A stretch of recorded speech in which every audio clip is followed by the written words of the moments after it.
Came out the mud, now we map out the stuff. Hands on the wheel, got my life in the car. Up and down roads, they said ain't for me. Now I run routes like a wide body Jeep. Selling work on the trunk, I was freezing at lights. Eating chips for dinner, counting quarters at night. Now it's bags in the back, got them strapped to the seats. Every mile one prayer, one now police. State line after state line, I was chasing a shot at mile marker. Felt like a drinking clock. Hit a rest stop shower just to rinse off the pain. Then I double that flip, did it all again. Highway to the million, I'm leveled it. Turn that stress into stone, then I build with it. From a stash in the door to a safe in the crib. I was driving for my life, now I'm flying to live. Yeah. Highway to the million. Yo, it's your boy DZ, man. You already know it's not about the setback. It's about the get back. I want to appreciate everyone that's became a member, that subscribed to the channel, and that watches the channel. I appreciate y'all. If you haven't already hit that notification bell, hit that notification bell so you can be notified every time we go live. I appreciate all of y'all that rock with me, and I hope y'all continue to rock with me. What's poppin', fam? Smash that like button as soon as you come in the building. You know I appreciate all of y'all that rock with the channel. Yeah, man, it's your boy DZ. We back with another late night show. And y'all know we go hard in the paint. Facts. It done got sticky. Straight up. It done got sticky. You know, Aunt Hefe officially charged with a homicide. Officially.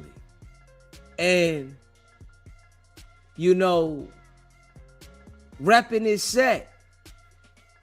8 trade gangsters. Repping his set. 8 trade gangsters. Let's just keep it a buck. Not one of the 8 trade gangsters is going to help him get a lawyer. Not one of the 8 trade gangsters is going to visit him, write him, send him any money. Not one. It's just another one bites the dust. Just keeping it a buck. It's just another one bites the dust. See, you gotta have the understanding when to let it go. When you young, you take risk. You do some things to fit in, to be a part of this, and you take risks to survive. But once you get older, in your mid-30s, your mind frame gotta change. You gotta start dealing with shit totally different. You gotta move different. You gotta hang around different people. You gotta operate different. Not everybody gonna survive through that life in the streets. For whatever reason, you in the streets, gang banging or whatever. Not everybody is going to survive.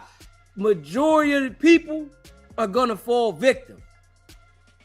And that's a fact. Smash that like button. Hit that subscribe button. Appreciate that.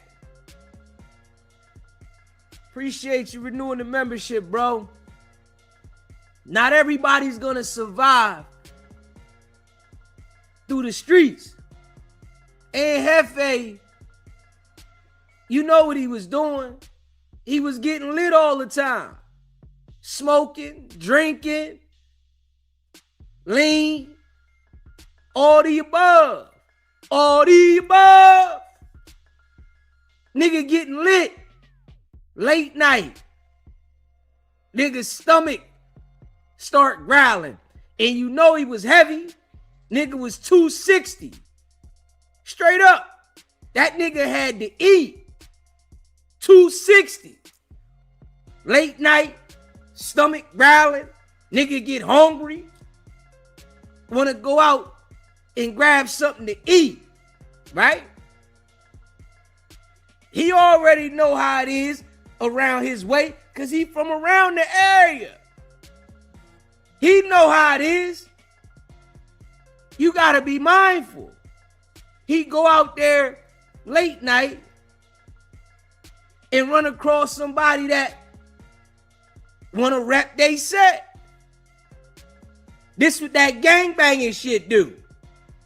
You want to be a gangbanger, you not going to know the timing when somebody else is on that. When they want to rep they set.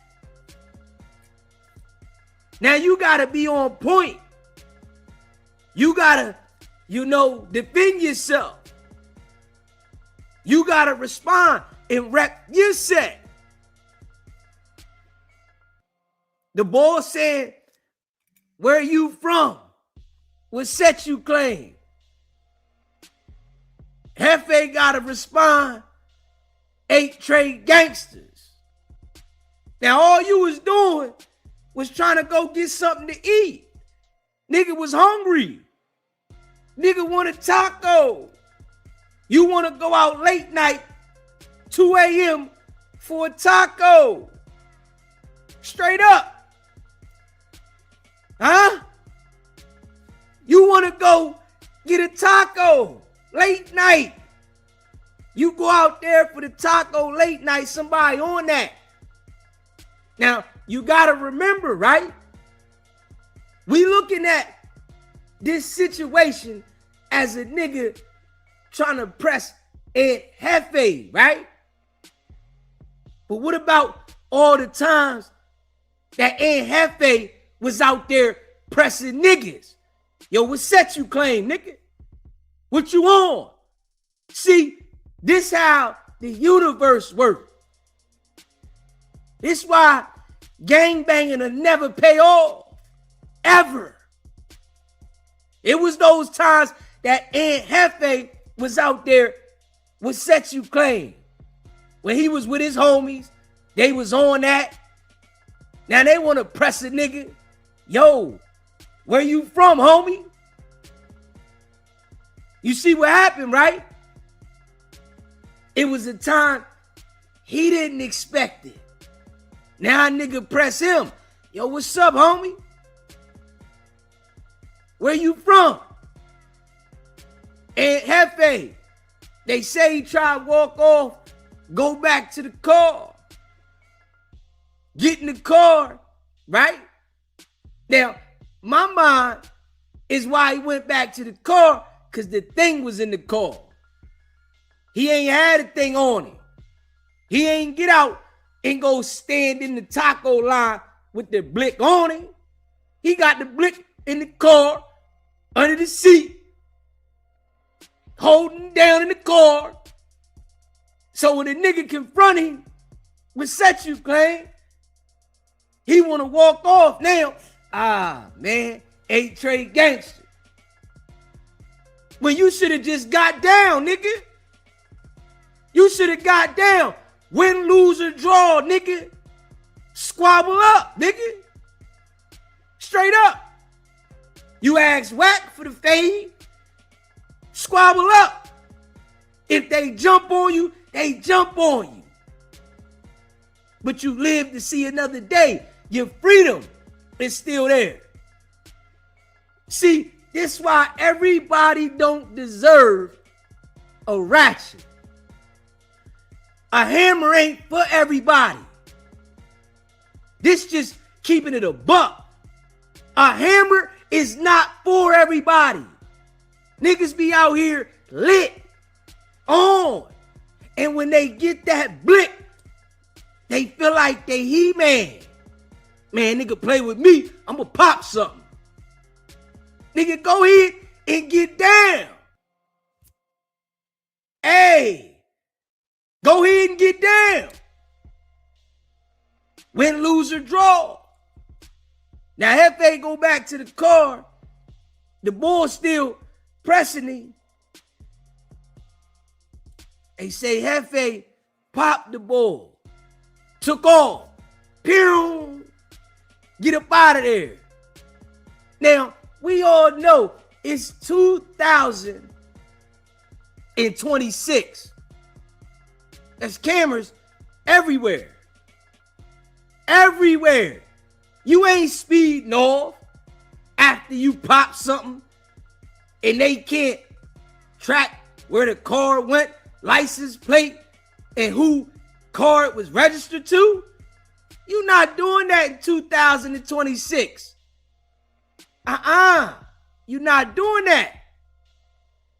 So, of course, it was going to be easy for them people to find out who it was. Come on now. They know what kind of car, a Toyota Prius. They know nigga running around in a Toyota Prius. Blue. Okay. They know how to track it down, license plate, run it back. Okay. Such and such. Straight up. Such and such. All right. They got people out there saying what happened. You already know they gonna know who did it. There's cameras everywhere.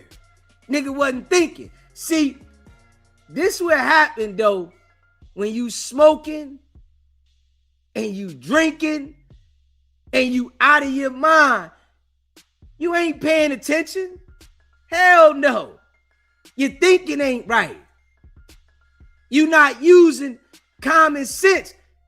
But it's a lot of people think that when they smoke and they drink, it make them smarter. They think it make them more intelligent. Man, when I smoke and drink, my brain working better. Hell no. You got split-second decisions that you got to make in certain situations when you not expecting the situation to go a certain way. Hefe wasn't expecting a nigga to approach him at the taco stand at 2 in the morning. Nigga wasn't expecting that. He thought he was about to take his fat ass and get some tacos. Man, I'm about to eat something. Nigga, I'm lit tonight.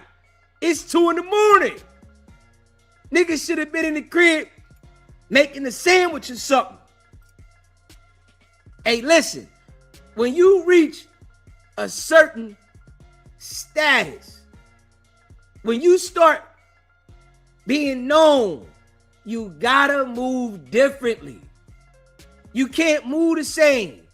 You gotta think differently. Everything has to change. Straight up. Everything has to change. You can't think how you used to think. Niggas get to thinking how they used to think, thinking that, oh man, I'm doing it this way because I've been doing this all my life. Hey, listen, this when shit happen. This is how shit happen. And it always happens to you when you least expect it. You don't expect situations like this. But as you get older, you should be preparing yourself not to put yourself in those situations. Understanding. You know, it's going to be a lot of people throughout life that fall victim to the street that don't want to give the life up. You think you going to still rep the streets, but you still going to not be tested in the streets? Niggas will test you in the street. You just never know when. You don't know when to expect to be tested in the street. That's how the street go. Niggas be up late, they drinking, they lit. When I see a nigga, whoever I see, any op I see, I'm saying something to the nigga. Now, the boy that got knocked off, that they say Aunt Hefe allegedly laid him out, his family, they acting like the nigga was a saint. Oh, we need justice. Oh, my baby. Why would they do this to him? This is the BS. Niggas is out there banging though. The boy banging, Hefe banging. Ain't nobody win. You can't win banging. Ain't nobody winning out there gang banging, nigga. No fucking winning. That's a losing game. That game can't help you elevate. Hell no. A lot of these niggas is confused. They want to be accepted. Niggas want to be loved by gang members, nigga. How you gonna be loved by some dirty niggas? How? Everybody out here on some dirty shit. Ain't no love. It's manipulation, nigga. You think cause a nigga throw up a sign, he love you? Nigga don't love you, nigga. Nigga doing what he think he gotta do to be accepted at that time. That's a fact. Nigga doing what he think he gotta do to be accepted. Nigga don't love you. Don't care nothing about you, nigga. Yeah, I'ma pretend and play this role. Yeah, this my homie. That nigga ain't even your homie like that, nigga. He just wanna fit in. He wanna have some protection. Yo, it's a dirty game out here. Gang banging is the easiest way to trick yourself out of enjoying life, nigga. It's so much more than life. But niggas is products of their environment. It's why you got to figure out when it's time for you to elevate. It might be all fun and games when you a young bull. Yeah, it might be all fun and games. You out there doing different shit. It's fun and games. The older you get, you gotta understand. Hold up. I gotta move different. Jefe had an opportunity. Straight up. Had an opportunity. Lost everything. It's over. Whatever he had going on, it's over. It's over. Straight up. Because I'ma just keep it a buck. Right? I'ma just keep it a buck. Jefe in the car, walked away. The nigga could have pulled off. You hear me? Nigga could have pulled off. Now, they got people outside that was out there, whether Jefe was in the right. The people out there is on the bull side. Just keeping it a buck. The people out there is on the bull side. They not on Jefe's side. This what niggas gotta understand. See, I've been to trial for murder. You hear me? I've been to trial 5 times. I understand what it's like going in front of a jury. This is a fact. 5 times. You gotta convince the jury. You got these niggas that's outside. You got the taco guy. You got civilians out there. Straight up. They vouching for the bull. Now, we hear that the bull confronted him. What set you claim, homie? Where you from? He trying to avoid the situation. Shit go left. You got the people out there riding with the bull that got his noodles knocked out. Got his taco meat on the curb. They riding with him. Oh, he was a good guy. He was not like that. Right? Niggas is going to be willing to testify. They done made statements. Straight up. They done already made statements. It's how the game go now. It's how the game go. They done already made statements. Now that they done grabbed Hefe up. Oh, yo, can you come back down here? We want to show you a picture. We want to see if you can pick this individual out of a lineup. Come on back down here. Come on. All right, I'm coming down right now. We got it. We think we got it. A couple days later now they sit the lineup out. Niggas pick Jefe out. Yeah, that's him right there. The nigga 260, butterball. Straight up. Butterball. Like a Ninja Turtle. They not going mistaken identity the nigga. Yeah, that's him. Butterball. Ninja Turtle now. Yeah, that's him. Right there. What you think they gonna do? Jefe can go to trial and say it was self-defense, but he gotta convince the jury of that. That's who he gotta convince. You know, the jury gotta be convinced that it was self-defense. You already know the prosecutor's gonna try to paint the picture like he could have left. He could have left. He got to his car, right? He could have rolled out. Pulled off. Straight up. I know a nigga don't want to look soft. You know, that's a part of the game. Nigga don't want to look soft. Man, what? But you got to use conscious thinking. You got to use conscious thinking. Man, I'm gonna roll out. Yeah, let me get up out of here.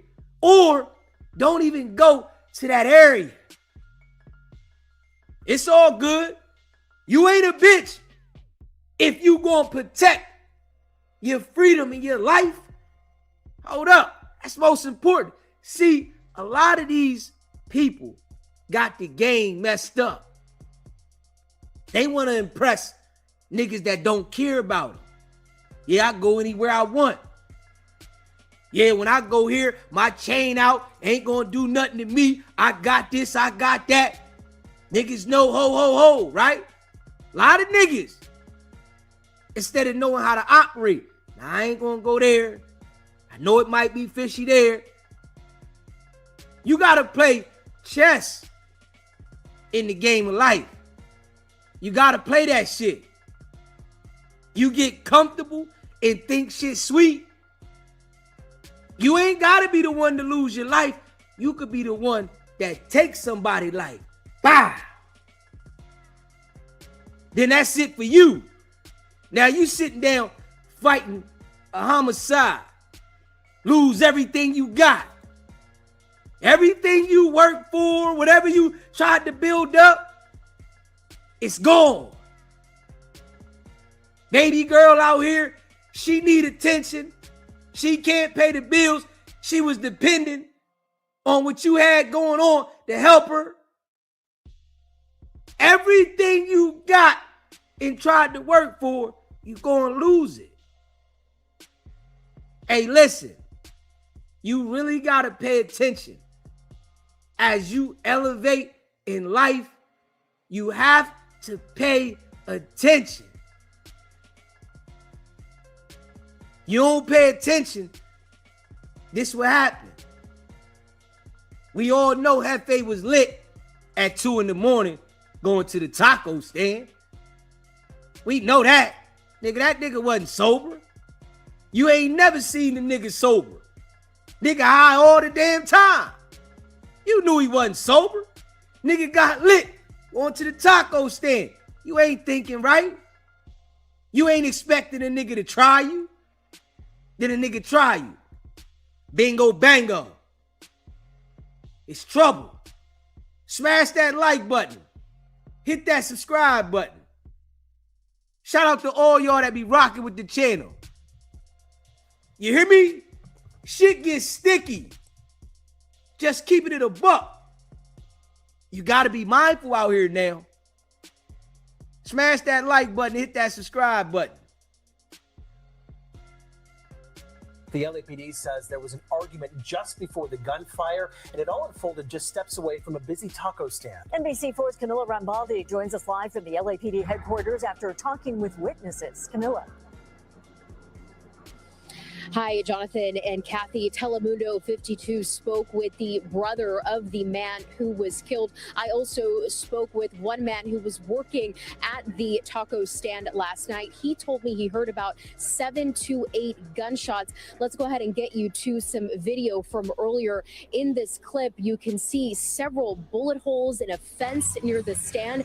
The LAPD says the shooting was reported just before 2 in the morning near the intersection of Holmes and Slauson Avenues.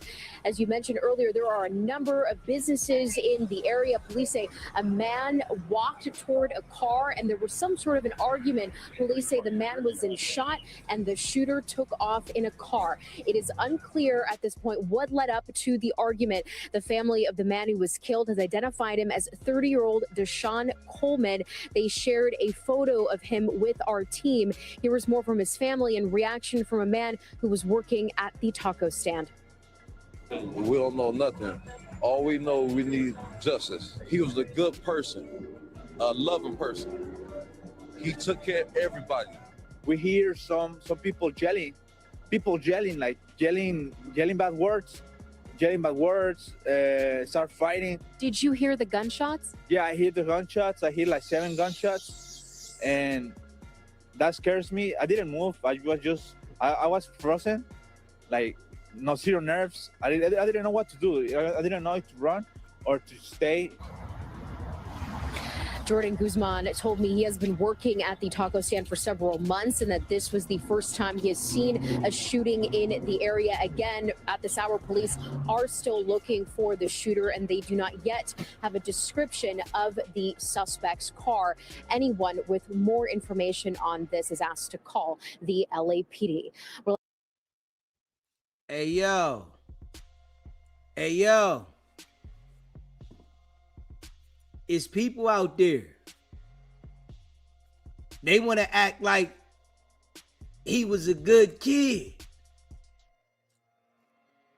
See, this is the BS, though. Nigga out there banging. Gang banger now. Nigga gang banging. What sets you claim, homie? But they acting like he a good kid. Man, no damn gangbangers, no good kids. Ain't nothing positive about gangbanging. There is nothing positive about gangbanging. Straight up. It's all destruction.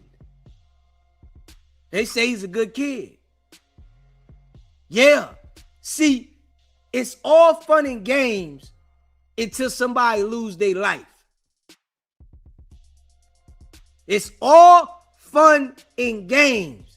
It's all gangster shit until somebody lose their life. Now, niggas want justice for their family. They want justice for their baby. They want justice for their loved one. But when a nigga running around and he on that, everybody supporting that shit. Yeah. Yeah, that's the homie. That's the blood. Yeah, that's the crip. Yeah, that's that you know, 8 Trade Gangster, neighborhood. Everybody supporting that shit until a nigga get knocked off. Bow. Now don't nobody want to support it now. Man, that's crazy.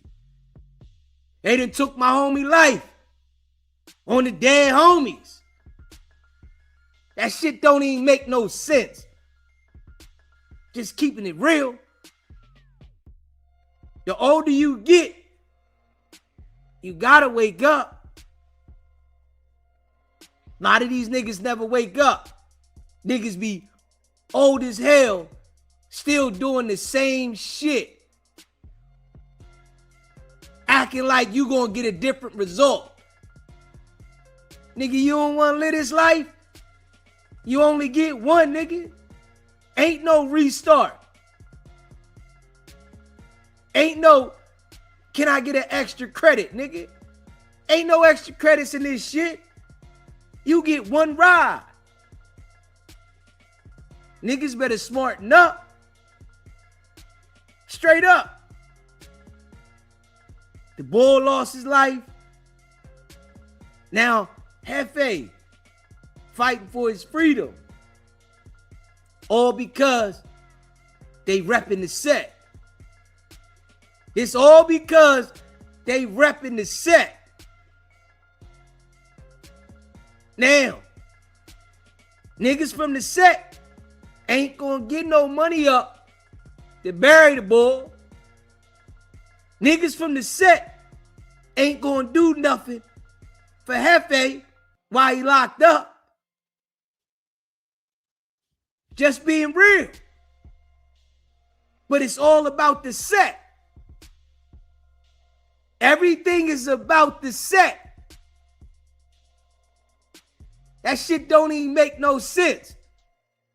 But when it gets serious, nobody from the set wants shit to do with you.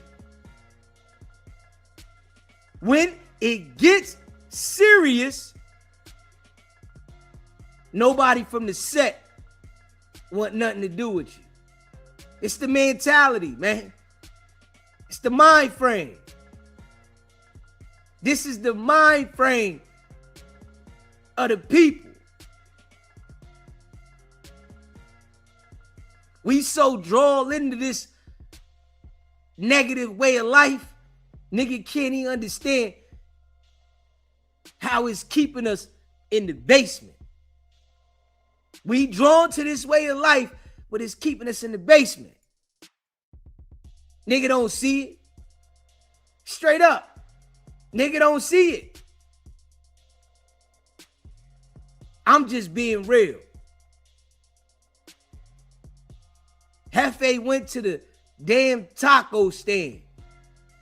The taco truck, late night, 2:30 in the morning, and he was out of bounds, nigga. Out of bounds. Niggas sitting in the cell right now. You hear me? Right now. Sick. That shit hit different. Right now. He's sitting in the cell. Sick. Can't sleep. Can't eat. Fucked up. Stomach fucked up. Nigga thinking about his life. Damn. You see how quick in an instant things can change for you in this life? Instantly. You can be in position 1 second, and the next second, you lose everything. Straight up. Whatever he had is gone. It's gone. It's how it go. When you go down, man, they getting rid of shit. They throwing shit away. Niggas is stealing shit. Everything. Nothing that you had, you got no more. Hopefully, he beat the shit. If he don't, oh man. Nigga gonna be like the boy B Brazy. Nigga gonna be like the boy B Brazy, making content from the cell. That shit hit different. You sitting in the cell trying to make content, talking about it's the news you can use. And everybody else looking at you like, you done fucked up. Damn. Look at the boy Jefe. That nigga making content from a cell. If you get the opportunity to do that. Man, you gotta pay attention, man. This is a fact. You gotta pay attention. It's easy for your life to change instantly. Easy. It's a fact. At 35, you don't want that. At 35, you don't want that. Hope the nigga ain't make a statement and try to explain himself. You know, because everybody talk that gangster shit. A nigga get in there and start thinking, man, I was just protecting myself. And get to sit down with them people and try to explain why he was right. I hope he ain't do that one. Because if he did that one, he cooked. You can't explain to them people why you think you was right when they lock your ass up for a homicide. You gotta deal with that in court. So I hope he ain't do that. Just keeping it a buck. Shit hit different. Just in an instant, your whole life can change. Nigga had it all going on the other day. This is why I say you can't be out here trying to do business and you high. You got to plan how you gonna move out here. Once you get on these cameras and shit, you got to plan how you gonna move. You got to be on point. This is why so many niggas be having mistakes. Because they not planning. They think they got the routine down pat. I'm gonna roll one. I'm gonna smoke one. I'm gonna do this. I'm gonna do that. I'm good here. Good there. Nigga, you gotta be well calculated. You got to plan strategic. It's how the game of life go. The more you get seen and known, the more you gotta be strategic with everything. You gotta be on point. You gotta be paying attention. You gotta understand that instantly something can happen. You can't be out here free willy-nilly. I'm good. I can go to the park. Nah, you can't do that. You gotta be on point so that you can avoid those situations. Now, I ain't gonna do this. I don't even want to put myself in that situation. Yeah, I could go get a taco tonight, but I ain't going. Yeah, I could go here, but now I'm chilling right now. Straight up. We all know at night, late night, that's when a lot of funny shit happens. That's when a lot of funny shit happens at night, late night. Come on, man. That's always been told. The freaks come out at night. It's always been like that. Straight up. So understanding that, you got to move accordingly. Hold up. Let me be on point. You know, oh. And then out there, niggas be on some goofy shit with the gang shit, bro. That shit be some goofy shit. I ain't even gonna hold you. Yeah, that shit some goofy shit. Yeah, it ain't even about no money. It ain't even about no business. It's just some old territorial shit for some shit you don't even own. Niggas don't own nothing. Straight up. Nigga don't own nothing. It's some territorial shit on some imaginary shit. That's what that gang shit's on. Some imaginary territorial shit. Yo, it's my set. Nigga don't own nothing. Nigga can't figure out how to get no money to buy nothing out this motherfucker. Can't even figure this shit out. Can't come up with a plan to make some money to buy the neighborhood, but you don't want nobody with a different color to come around the neighborhood. That's some goofy shit. I'm just being real. That's some stone cold goofy shit. You don't want to figure out how to buy the strip? You don't want to figure out how to have some shit you own out here? You just want to see a nigga and tell a nigga, yo, you can't come around here because you ain't with us.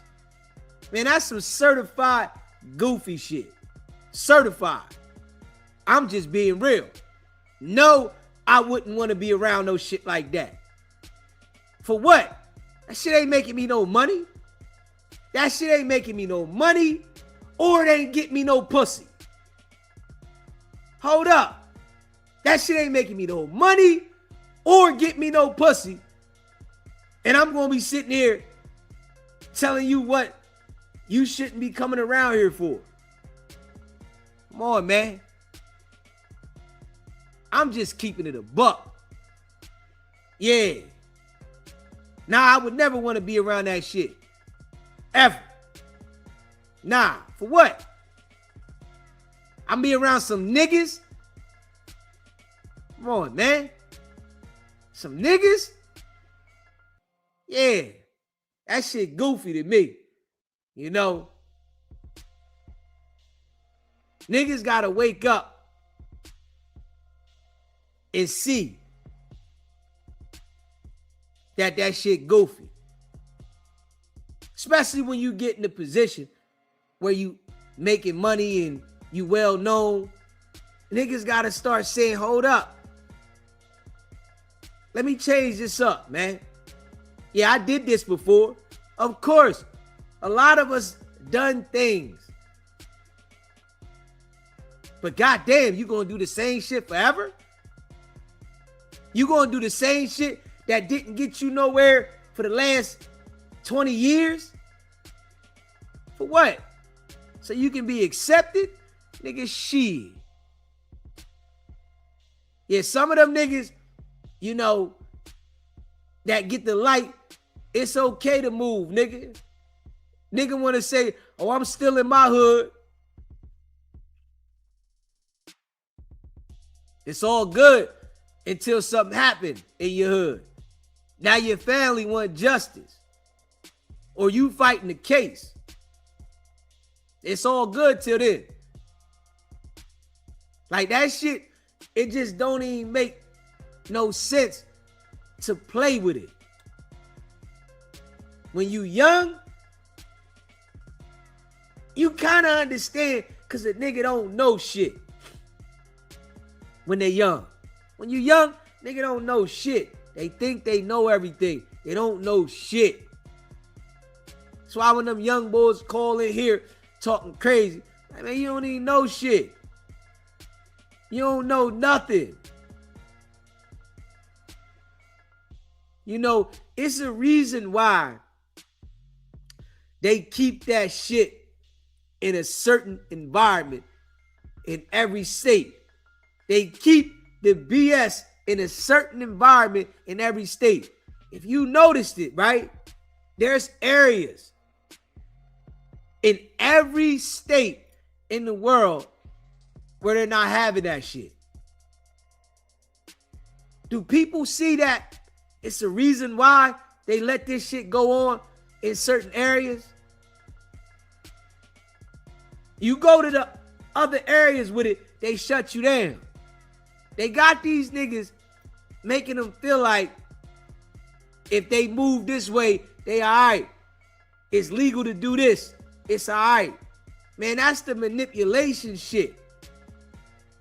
You go outside the area, they gonna show you. Shut you down. You keep it in that area, we gonna let you play until you go too far. All right, that's it for you. That's it. Hey, listen, this game is dirty. It's a dirty game. Life is a dirty game. It's just you gotta be smarter. Understanding when you're young, you're gonna do certain things, you're gonna make mistakes. But you gotta get smarter. Jefe was supposed to move different. Just being real. Yeah, you know, he was supposed to move different. You know, you got some people, right, that they don't have the understanding and they try to make light of it like, well, this, that. Nah, the nigga was supposed to move different. Always lie. You move different. You don't move how you used to move once you start getting the light. And then niggas is straight convicted felons thinking that moving different is having the strap on them. Niggas is straight convicted felons thinking that moving different is having a blick. Yeah, I got the blick.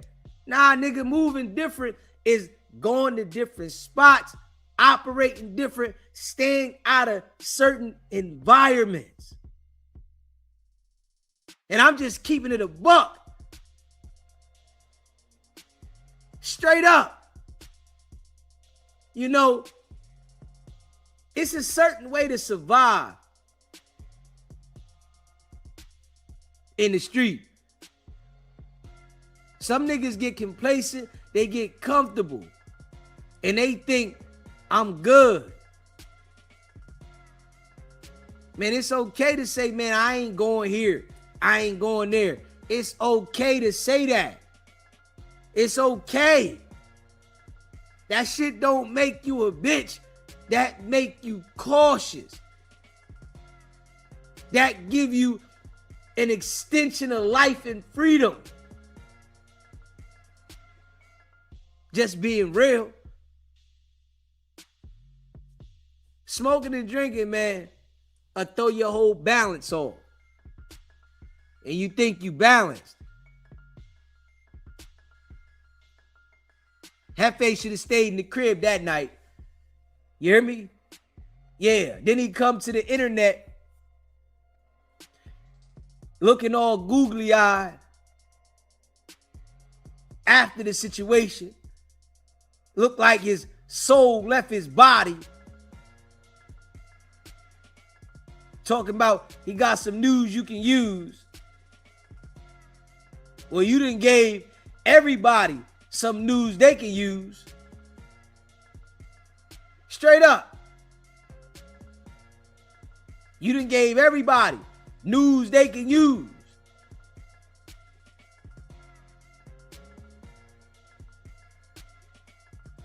Straight up.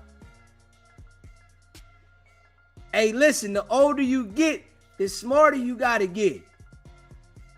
That's just a fact. Niggas do shit when they young. See, when you come to this camera though, when you come to this camera, you have to operate different. You have to operate totally different. You can't operate the same when you come to the camera. The shit I did was before I came to the camera. I'm not going to do the same shit that I did in my past now that I'm on the camera. Hell no. I'm going to be more cautious. I'm going to pay attention. I'm going to watch my surroundings. If I go somewhere, I'm going to be a lot more mindful. I'm on the camera now. It's people all over the world that know me that I don't even know. I'm growing every day being known. I'm working on something. I got to move different throughout my life. And I say that to anybody that chooses to come to the camera. You have to move different. Straight up. You got to move wiser. Shit happens in life, yeah. But trust and believe, you have to be smarter. You can't keep doing the same shit. Niggas be out here addicted to shit. If you addicted to shit, just know you gonna have some mistakes. You just don't know when.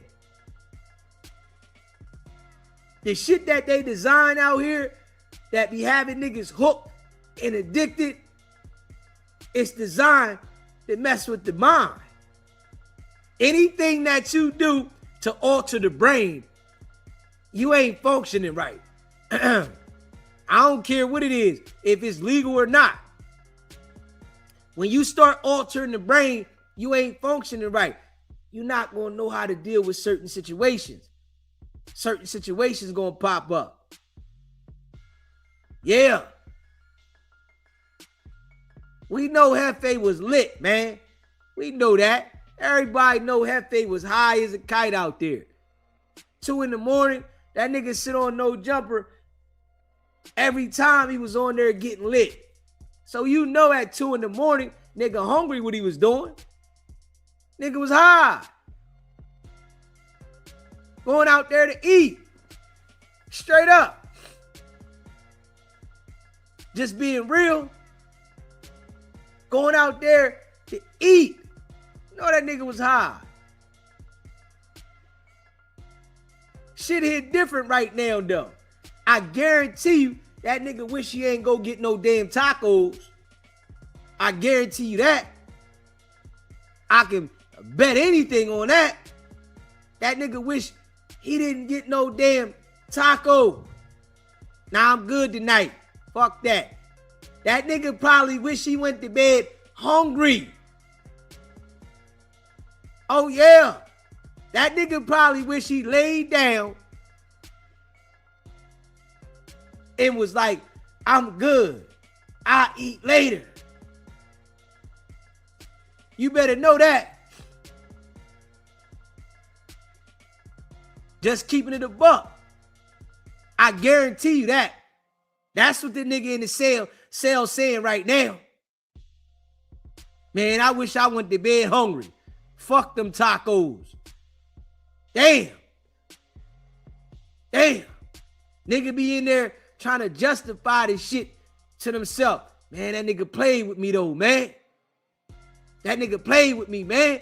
I had to make sure that nigga was playing with me, man. Nigga trying to justify this shit to themselves. Nah, nigga. That's some shit that the prosecutors is going to try to paint the picture to a jury if you go to trial. Now, I'm just keeping it a buck, right?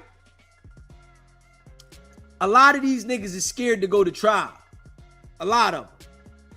For real. SBGB TV, live call-in show. Yeah, what's going on? It's Charles out of Compton. What's going on, Charles? What's popping? I was checking your soul out, and you're right. You know, drugs, hanging out, you know, the munchies, especially when you've been through the feds and you've been through the streets. You're supposed to know that you're not supposed to be slipping at certain times. Anything past 10 o'clock, really. But, you know, out here in LA, there's taco stands everywhere, on every corner. all the way until the liquor store closed, because it's usually somewhere similar parked around a liquor store, so that might be like 2 a.m., right? Yeah. So what you were saying, you're absolutely right. Drugs got all kind of different chemicals in it. And, a person like me, I'm going to eat some ground beef in the house or something, man. I'm going to eat some in the kitchen and whip up, because you don't want to be caught slipping out here in LA at those hours. If it's not another race, it'll be your own people, so I'm just checking the show out. And hey, you're listen, absolutely correct, bro. Now, when you think about it, right, if you might have been on that type time before, you done seen niggas out at night, you was with your homies, and you confronting niggas, would set you claim. You got to understand, those type of things come back whenever you not expecting it. So you got to move accordingly, because how you done certain things before. But I think a lot of people, when they get in certain positions, they think these things can't happen to them. Yes, absolutely. And it happens every time. And, and Hefe, he's an older cat. He should have known better. He was ready as far as having his piece on him, but he didn't think it all the way through, maybe because he was high, think it all the way through. I'm a low-key celebrity out here making a name for myself. Let me not get caught in certain situations that don't benefit me, like standing out and getting some tacos at 1 o'clock in the morning, That's a fact. But this is a lesson learned. But it's been a story and a teaching that's been taught throughout the years, but people still go for it. But I was kind of surprised at Aunt Hefe to be caught slipping like that. But I thought about it, what she was saying, it all goes back to the weed, blacks and, Californians in general, like to smoke a little weed, and it'll make you second guess, it'll relax you, it'll take you off your square, it'll make you slip, it'll make you comfortable, it'll make you lose your life if you're in that position. And in Hefe's case, he was quicker to the draw, but he could have easily lost his life. Yeah. We could have been talking about him tonight, saying, man, he was a good guy. He was on his way up in the podcast world, and he changed his life. But unfortunately, he succumbed to street gang violence, But it's just a vicious cycle. SBG is a vicious cycle. Yeah, and people got to start understanding, when you get known, you got to move different, and you got to understand that Absolutely. You're known, so you're going to be, tested in certain situations. The boy probably knew who he was. All the time. And you have to really be quiet with how you move. You really want to be low key. You want to be unseen but known. You don't want to be on the front line. You want to have people in front of you. A situation like that, go have somebody grab the tacos for you, or Uber Eats.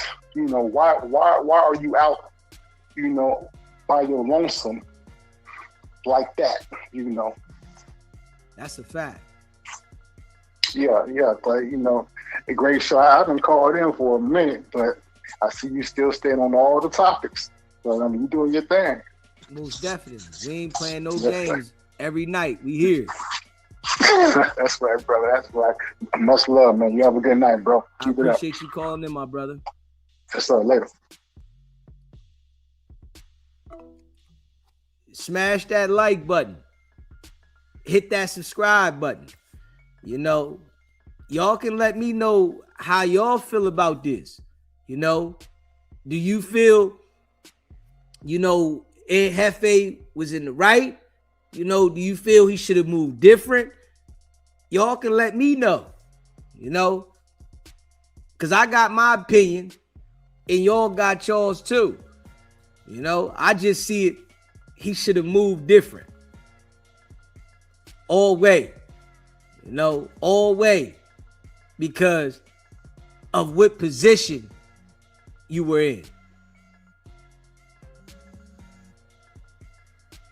SBGB TV live call-in show. What's up, Daisy? Hey, what's going on, Nehemiah? What's up? What's up, fam? Real quick, Daisy, question.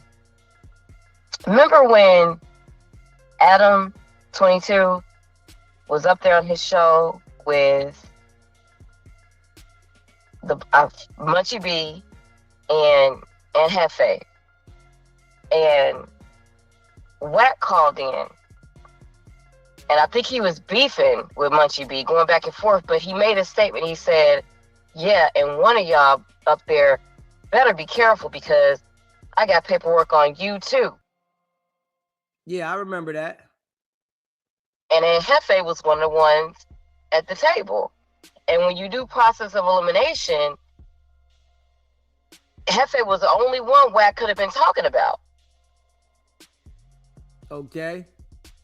So my question is, do you think the paperwork Wack was talking about has anything to do with what Aunt Hefe is facing now? Is there any connection? Is that the paperwork he was talking about? This situation just happened like 3 days ago. So I don't think it has nothing to do with it because this just happened. And, you know, they solved their case quick. Oh, wow. Okay. See, I didn't know it was recent. I'm thinking this is something that happened a long time ago and he's just getting caught with it. Oh, wow. Okay. Yeah. See, I haven't been keeping up because there's so much going on. Okay. Do you really think that he did it, or do you really think he was just standing there and one of his homies? Nah, I don't think he had his homies or nobody had anything to do with it. When you listen to what the witness said, they said it was an altercation between the guy and another person, and the other person did this and he pulled off. So, you know, I don't know if he did it or not or what happened, but from what they're saying, you know, they're pointing towards him. If he got locked up for it and he was in a vehicle and then they got cameras out there and then they got witnesses out there, you better know they took Jefe's picture and put it in a lineup to present it to the witnesses, you know, and they probably did that before they even arrested him. You know what I'm saying? Because they could have had, you know, his the video surveillance. They could have got his car information, and then, from my understanding, they said people was talking about this inside of somebody else's chat when they was talking about Jefe. So, you know, when you known on this internet and people know you, people will call and report tips on you. They will, even if it's not you or if it is you, people will call and make complaints on you when they know who you are. So when this situation happened, I'm sure that the word was traveling through the area. So it could have been people, you know, sending like word to them people. And then also the dude asked him what set he claimed. And, you know, that's one thing about the gang members. They want to rep they set. The nigga gonna say on 8 Trade Gangster. So it's like, you know, that's the thing about the gang. It identifies you. You know what I mean? And I'm sure some people out there, you know, seen it, what happened, and then, yo, he said he was from 8 Trade Gangster. And then it could have been somebody out there that recognized him from being a YouTuber because he's known in LA for being a YouTuber.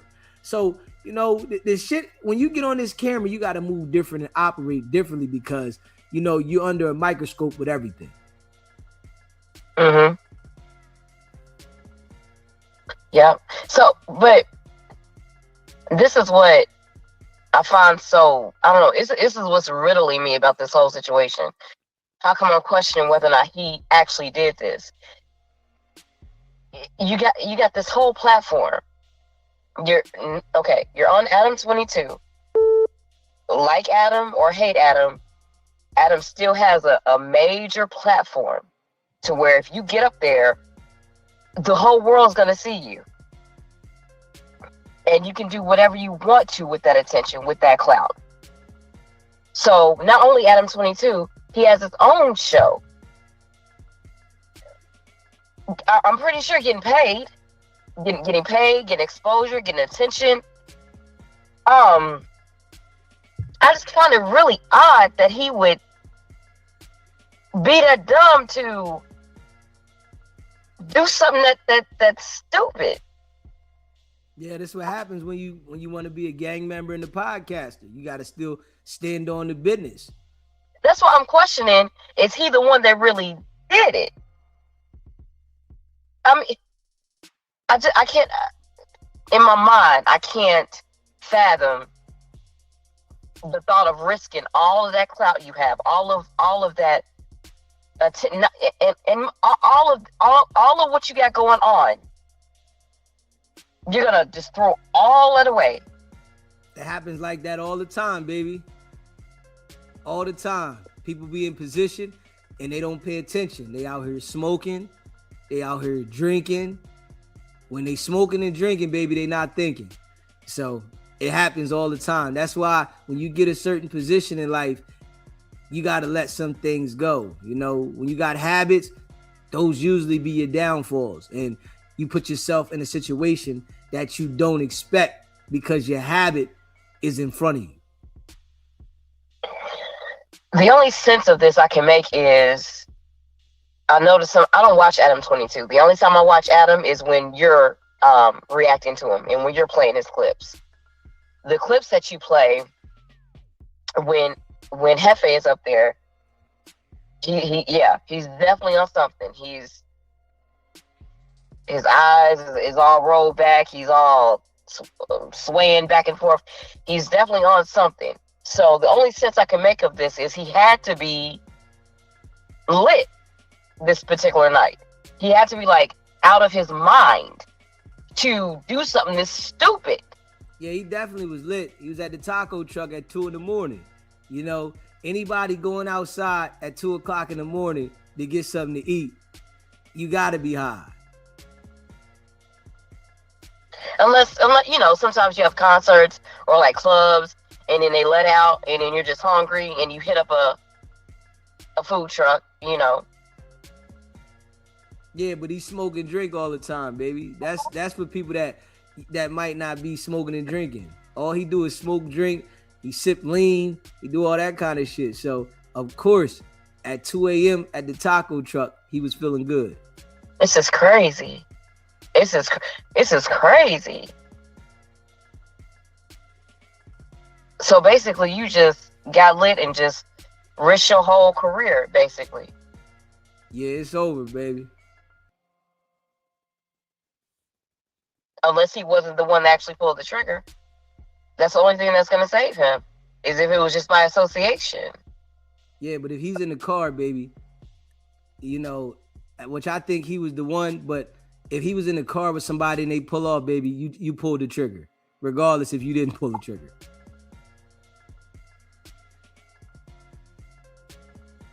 That's how that worked. You hear me? Yeah. It's a lot going on, but this right here really got me because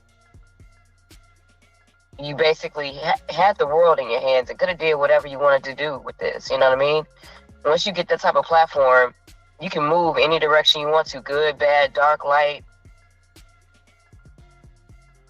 It's just sad to just when one doesn't realize what they actually have. It's sad. Yeah, this is really sad. I'm hoping that he wasn't the one that pulled the trigger. I'm hoping that he can get out of this. Yeah, but if he pulled the trigger regardless, baby, you're in the car. When you pull off in the car with somebody, even if you didn't pull the trigger, you pulled the trigger, baby. You understand that, what I'm saying? So he would have to, basically he'd have to tell on the person that. There you go. So, but I doubt he was with anybody. He probably was by himself because that would have been stated, baby. I played the news clip. It would have been stated. They made a statement. They said that he got into an altercation with an individual. They was arguing, yelling, cussing, and then shots was fired. About 7-8 shots. Dude lost his life. The dude in the car pulled off. It didn't say it was two people. It was a direct situation. Damn. And then he had the nerve to yell the gang out, huh? Yeah, you know that's what the gang members do. They want to rep their set. You know, when If they he rep yelled their that set. gang out, that doesn't help either. Yeah. If he literally yelled the gang out,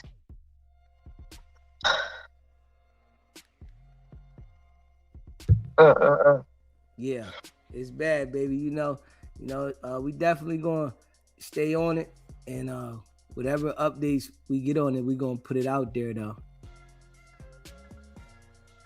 I know you want it, Deezy. I know you are. Yeah, and I appreciate you calling in, baby. I appreciate you too. I'm back in the chat. Love you. All right, love you, much love. Smash that like button and hit that subscribe button. Shout out to all y'all that rock with the channel. Yeah. Aunt Hefe, I think he was by himself. You know, I think he was by himself. I don't think nobody was with him because they would have said that. You hear me? Shout out to all y'all though that rock with the channel. Yeah, those tacos wasn't worth it. We know that for a fact. Those tacos was not worth it at all. Yeah, they wasn't worth it. You know, you sitting in that motherfucking cell right now thinking about, man, I should have said F them tacos. I could have just chilled. You know, shit hit different. You know, you in there, CO, crack 20. Shit hit different. Shit echoing.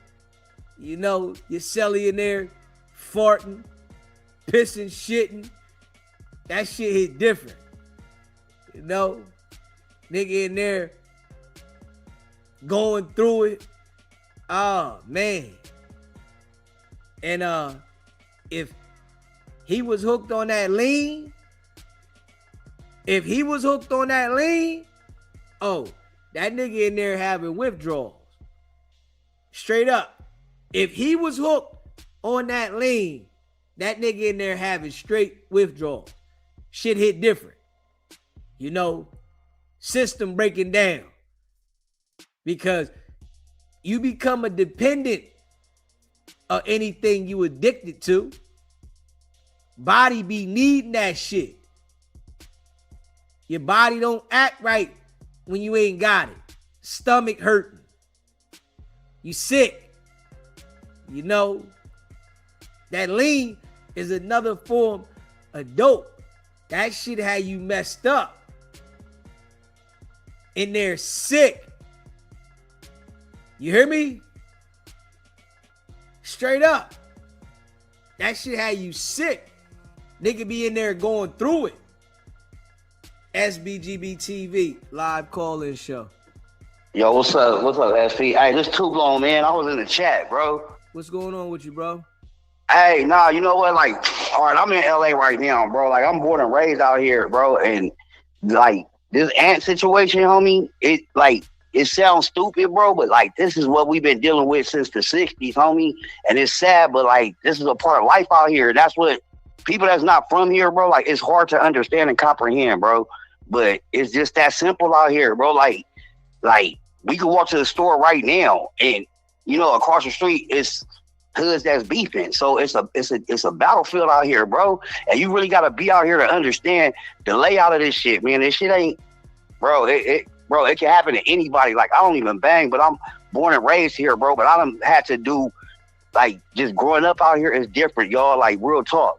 Like, man, bro, this shit infected the city, bro. This shit infected us for generations out here, bro. So man, you just gotta be here to understand, bro. So, like, when I be hearing people that's not from here that don't deal with this on a day-to-day basis, it's really hard to understand, bro. But so yeah, and listen, I'm with you, understanding what you're saying, but this is what I'm saying, right? Yeah. When you become known on this camera, or even if you're not known on this camera, and you know that things like that are happening, you gotta operate differently. Now you can't be going out at 2 a.m. getting tacos. But or you like you can't like you right about that. You can't. But this is what I'm saying. Like with this Crip blood Pyro Serrano shit that's in Southern California, bro. Once you a part of that, it's forever. You know what I'm saying? So like you said, yeah, you shouldn't be at the taco stand at 2 a.m, but he could have been at the taco stand at 2 p.m, and the same person came, and it would have been the same thing. You feel what I'm saying? Listen, and I understand that, but we can't say that he could have been. We got to say what happened. He was at the taco stand at 2 a.m. Whereas though, if he wasn't at the taco stand, he would have avoided that. You know, you right. So you right. You right on that. We gotta call a spade and what it is. He was supposed to avoid certain things, being as though that he knows he was known. He's on the camera. You know, he's a podcaster. You got to move differently. Even if you're not known, you still got to move differently if you want to survive. And it's not that, you know, because some niggas be acting like, oh, if I go this other route and not this route, niggas going to act like I'm soft. Nah, let me do this because I want to survive to see another day. I don't want to put myself where I got to bang out with some niggas just to say I did this, especially when you get older. Like, all right, SP, my bad, bro. But like, this is what I'm saying. Like right now, bro, I'm at work. You know what I'm saying? So like, That's good for you, my brother. Like, this is how crazy it is, bro. I could take my lunch break in the area. I mean, I'm in Koreatown. Like, you know what I'm saying? So it's like Koreatown, but it's like if I was to walk around the corner, it's like it's gangs over here. So I could tell my coworker, bro, hey, I'll be right back, and walk around the corner and get into a bang out just trying to, you know what I'm saying? Like, that's how simple this shit is, but bro. Would you do that though? Would you go around the corner right now this time of night? Yeah, like if it's my lunch break and I don't have nothing to eat and I'm, you know what I'm saying? Like, and that could be my purpose, bro. Like, I'm not going to look for no trouble. It's my lunch break, bro. So it's like, all right, I work graveyard. So it's like, let me go around here to this taco stand that's, you know what I'm saying? That's open right now. Now my mind is to go get something to eat for my job. Whoever at that taco stand or whoever drive by and see me, they might not own that. You know what I'm saying? And let me put myself, if I was a banger, just say I was banging, but I'm at work. So they put like, I'm going to get me something to eat on my lunch break at like 2:30 in the morning, right? Going to get me something to eat. They pull up. Bro, it's so infected out here with this gangbanging shit, bro. Even though I'm at work on my break, if they roll up and ask me where I'm from, bro, I gotta tell them. That's just, bro, it may sound, you know what I'm saying? It sounds fucked up, bro, but that's just what it is. Like, no matter how old you get, bro, like even these old, even like older, like senior citizen dudes, you know what I'm saying? It's like, bro, this is just, it's weaved in the generations out here, bro. And it's crazy, man. Like, that's what I'm saying. You got to kind of like be here to know, you know what I mean? Yeah, you just got to move different though. You know, so if you know that's what's going on, you see how you conscious of what's going on. When you conscious of what's going on, you got to be conscious how you move at the same time. You can't just say, I'm going to take the risk, because the ones that are going to take the risk are going to be the ones that's subjected to what you saying could happen. So, you know, it's the mind frame. You got to change the mind frame. You know what can happen. You got to move different. You know, pack your lunch. You got to just do different shit for you to survive. And then the like, for real, my advice to anybody out here, like, the best way to kind of get away from this shit is just to move out of the city, bro. Like, move out of California, bro. Like, past Vegas, don't go to Vegas. Just like Colorado and back. Like, that's how you get away from it, bro. Like, cause man, like they got a saying out here, bro. Nobody's bigger than the hood, so it don't matter what you doing. Like, if you from a hood and they, you know what I mean? It's just crazy, bro. Like it's crazy, man. It's just crazy, bro. And I just wanted to call in because it's like, bro, I'm born and raised in this shit, right? Like, I'm 47 years old, bro. So I done lived through the actual, like, boys in the hood. Bro, it's, man, I mean, this shit, it man, I don't know, bro. And I don't even bang, bro, but this city, I done had to do gangster shit just to make it home at night. And that, you know what I'm saying? And that's real shit, bro. And I understand what you coming from with that, bro. And, you know, we appreciate you calling in, letting us know that, my brother. Yeah, man. So y'all stay up, man, and everybody stay safe out there, bro, because this shit could, nigga, your life could change in a matter of seconds, man. So I appreciate the time and you listening and letting me call in and chop it up, bro. I appreciate you calling in, my brother. All right, man. Enjoy the rest of your evening. You too. Smash that like button. and hit that subscribe button. Yeah, I understand it can get real quick. It's like that a lot of places, but I understand out there, nigga pull up on you, where you from, you gotta say it, so you gotta move different, you know? And me just being real, I wouldn't want to live like that. Straight up. I wouldn't want to live like that every day. You know, not me. Every day of that, no. I would want to move, not caring about what somebody else is saying. No, you only get one life. I understand when you're younger, you're going to take certain risks. But as you get older, you got to get wiser. You know what I'm saying? Straight up. You get older, you got to get wiser because you only get one round. Yeah, and it's like, you know, a lot of the people out there banging, they take it for granted till they're in a bad situation. SBGB TV, live call-in show. Hi, am I live? Yeah. This is crazy. So this is my fourth time watching you. You came up in my algorithm yesterday. But I'm watching you cover this whole Aunt Hefe situation stuff, and there's 3 theories out there. Flacco just released the actual footage of the shooting and claiming Aunt Hefe didn't get out the car. That might have been his car. Who knows? Seti Nash earlier today said that they think he's wanted for Big U's murder, or the son, whatever the son's name was. But then this story is what's like sticking, so it's like no one really knows what's going on. Yeah, I think this story right here sounds more, you know, believable. You know, yeah, because Sporty Face said that he's arrested for murder, and then 2 attempted, and then the special allegations or whatever, which I'm assuming is because of the gang affiliation. Yeah. And if you see, because like I said, Flacco showed the actual footage. And there are 2 other people that get shot at that get away, and then the one victim that actually, you know, becomes deceased. So that would make more sense about the 2 attempted and then the 1 actual murder. Yeah. So yeah, it makes more sense about this situation that just happened recently. And yeah, Jefe should have definitely understood to move different, being as though that he knows the environment that he was raised in.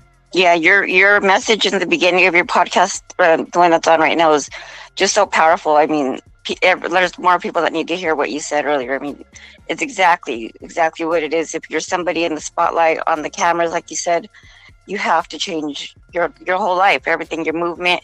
I mean, he was talking about his daughter and things like that. His life was going in a whole different direction, and it literally brought a tear to my eye. My son's 7. He was sitting here with me, and I was like, I'm a No Jumper loyal fan, so we always talk about like how Brick Baby went down, and you know, what's the other one? Anyway, they're all the ones that go to jail from there. And he was like, what happened? And so I go, Aunt Hefe went to jail too. And he's like, what did he do? And I couldn't even use the M word to explain to him. You know what I mean? Because it's just like, we don't know, but something, but that's just bad. Yeah. And, you know, and that's why I say about, you know, the gang banging, you know, it's like when you know, young, it's people that experience certain things. But when you get older and then you get the opportunity to make a change, you know, you got to make a change, because if you don't, you're going to end up in a situation that you might have ended up in when you was younger, that now you think you older, you good, and then you end up in that situation and it can go all bad. But I have issues, like I said, my son, and I just keep trying to make him understand, like a split-second decision can change your whole life. Instantly. Things can change instantly, and that's what happened to him. You know, and he's sitting in there thinking about all the times he was here and doing this, and they said he had a businesses and a dispensary, and he was talking about the movies he went to see with his daughter on another episode and things like that. And it's like, and now what? Instantly, you're gonna lose everything, because nobody's gonna run your business like you. You know, so everything that you accumulate it's gonna slowly dwindle away. Somebody might try to maintain it, but nobody can do what you're doing if you create something because it's not theirs. And nobody cares once you go away anyway. I mean, do you know what I mean? When you go away, nobody cares. Yeah, it's all, publicized right now. And then when TMZ got it, I was just like, what? Like, this has to be a big deal. Yeah. Oh, it's serious. It's just terrible. It's just sad. And like I said, I've been, a loyal fan to No Jumper since forever. And it just feels like you have a connection with these people in a sense of you know what I mean? Yeah. And to see that it's all over. It's no matter what, it's over. And he just did all kinds of time, I thought. Yeah. They said he did 10 years before. Yeah, and it's just sad. It's like forever. This is going to be like forever. Yeah. This could be, the rest of his life from a situation going to get some tacos at night. That's the stupidest thing. Like you said, he bet you he's thinking I should have went to bed hungry. Yeah. Because that could have made the whole difference. And there's so many things you can think of, just not even as bad as this, and just in everybody's life in general, what you could have done, what you shouldn't have done. That's why I was, even just driving, I tell my kids that yellow light means something. Stop. You know what I mean? Slow down, because that red light that's happened because you want to run through the yellow one could mean something of why you weren't supposed to go through it. Yeah. It's just terrible. You just never know. And people got to make better decisions, but it's different when you're, kind of somewhat famous and like in the spotlight and on TV and podcasting and things like that. And it's just your fan base, you know what I mean? You are important to some people and you are going to be missed, but yeah, you're the one that's, when you hear those doors close, I mean, you're in there alone. You're in there alone. You and your celly, somebody that you probably don't want to be around. And then the whole gang banging thing, it's like, you know what I mean? It's a whole different world there. I couldn't even imagine what prison's like. You're just hearing about how LA is in general. Like, it's just crazy. Yeah. I've seen movies, but that's as far as I can know. I'm in Colorado. Yeah, so you're not experiencing what they're experiencing out there. And, from what they say, it's a lot going on all the time with the gangbanging. Yeah, I never really realized that you can't wear this color or this hat or everything means this. If you cross this street, it's like, it's crazy. Yeah. I've never grown up like that or lived in an environment like that, so I couldn't even imagine. And, what's wild is that they adapt to this and they think it's normal, but it's really not normal. It's just normalized there, but it's not normal for people, human beings, to live like that. It shouldn't be anywhere. Yeah. But like I hear how Chicago, St. Louis, all these cities that are just crazy, and I'd be afraid. Yeah, this shit's not normal, but what happens is people get numb to the shit because they live in these environments, and then they normalize it and they just do the same thing that everybody else is doing to adapt and live, but that shit ain't normal. Yeah, and then they're trying to clean it up or whatever because all the stuff that's happening in California in the upcoming months and stuff. It's like, how come nobody cared before? Now they care because I guess the Olympics is coming. Yeah. Yeah, I saw that MacArthur Park raid because, like I said, No Jumper, that Lush. That's like he calls himself the mayor of there, and just I don't understand the FBI. Dr. Oz is the one from Washington, D.C. It's just crazy. I don't understand why people live in these kind of environments, why they exist. That's because they want them to exist. Understanding that they can change any of this stuff instantly. Whenever they want to put pressure on something, they put pressure on it and they stop it. But these environments that are suffering from this way of life is because they want it to be like that. I think so too. It keeps certain genders, certain life of people out there living that life while other people are living better because they don't care. But when they want to care, they come in there and they stop everything. I believe they even do experiments. Like there's reasons why there's certain areas that are made that way. Yeah, I would agree with that too. I definitely believe they do experiments, and the people out there that are the experiment, they don't even understand it. They just living what they're being taught.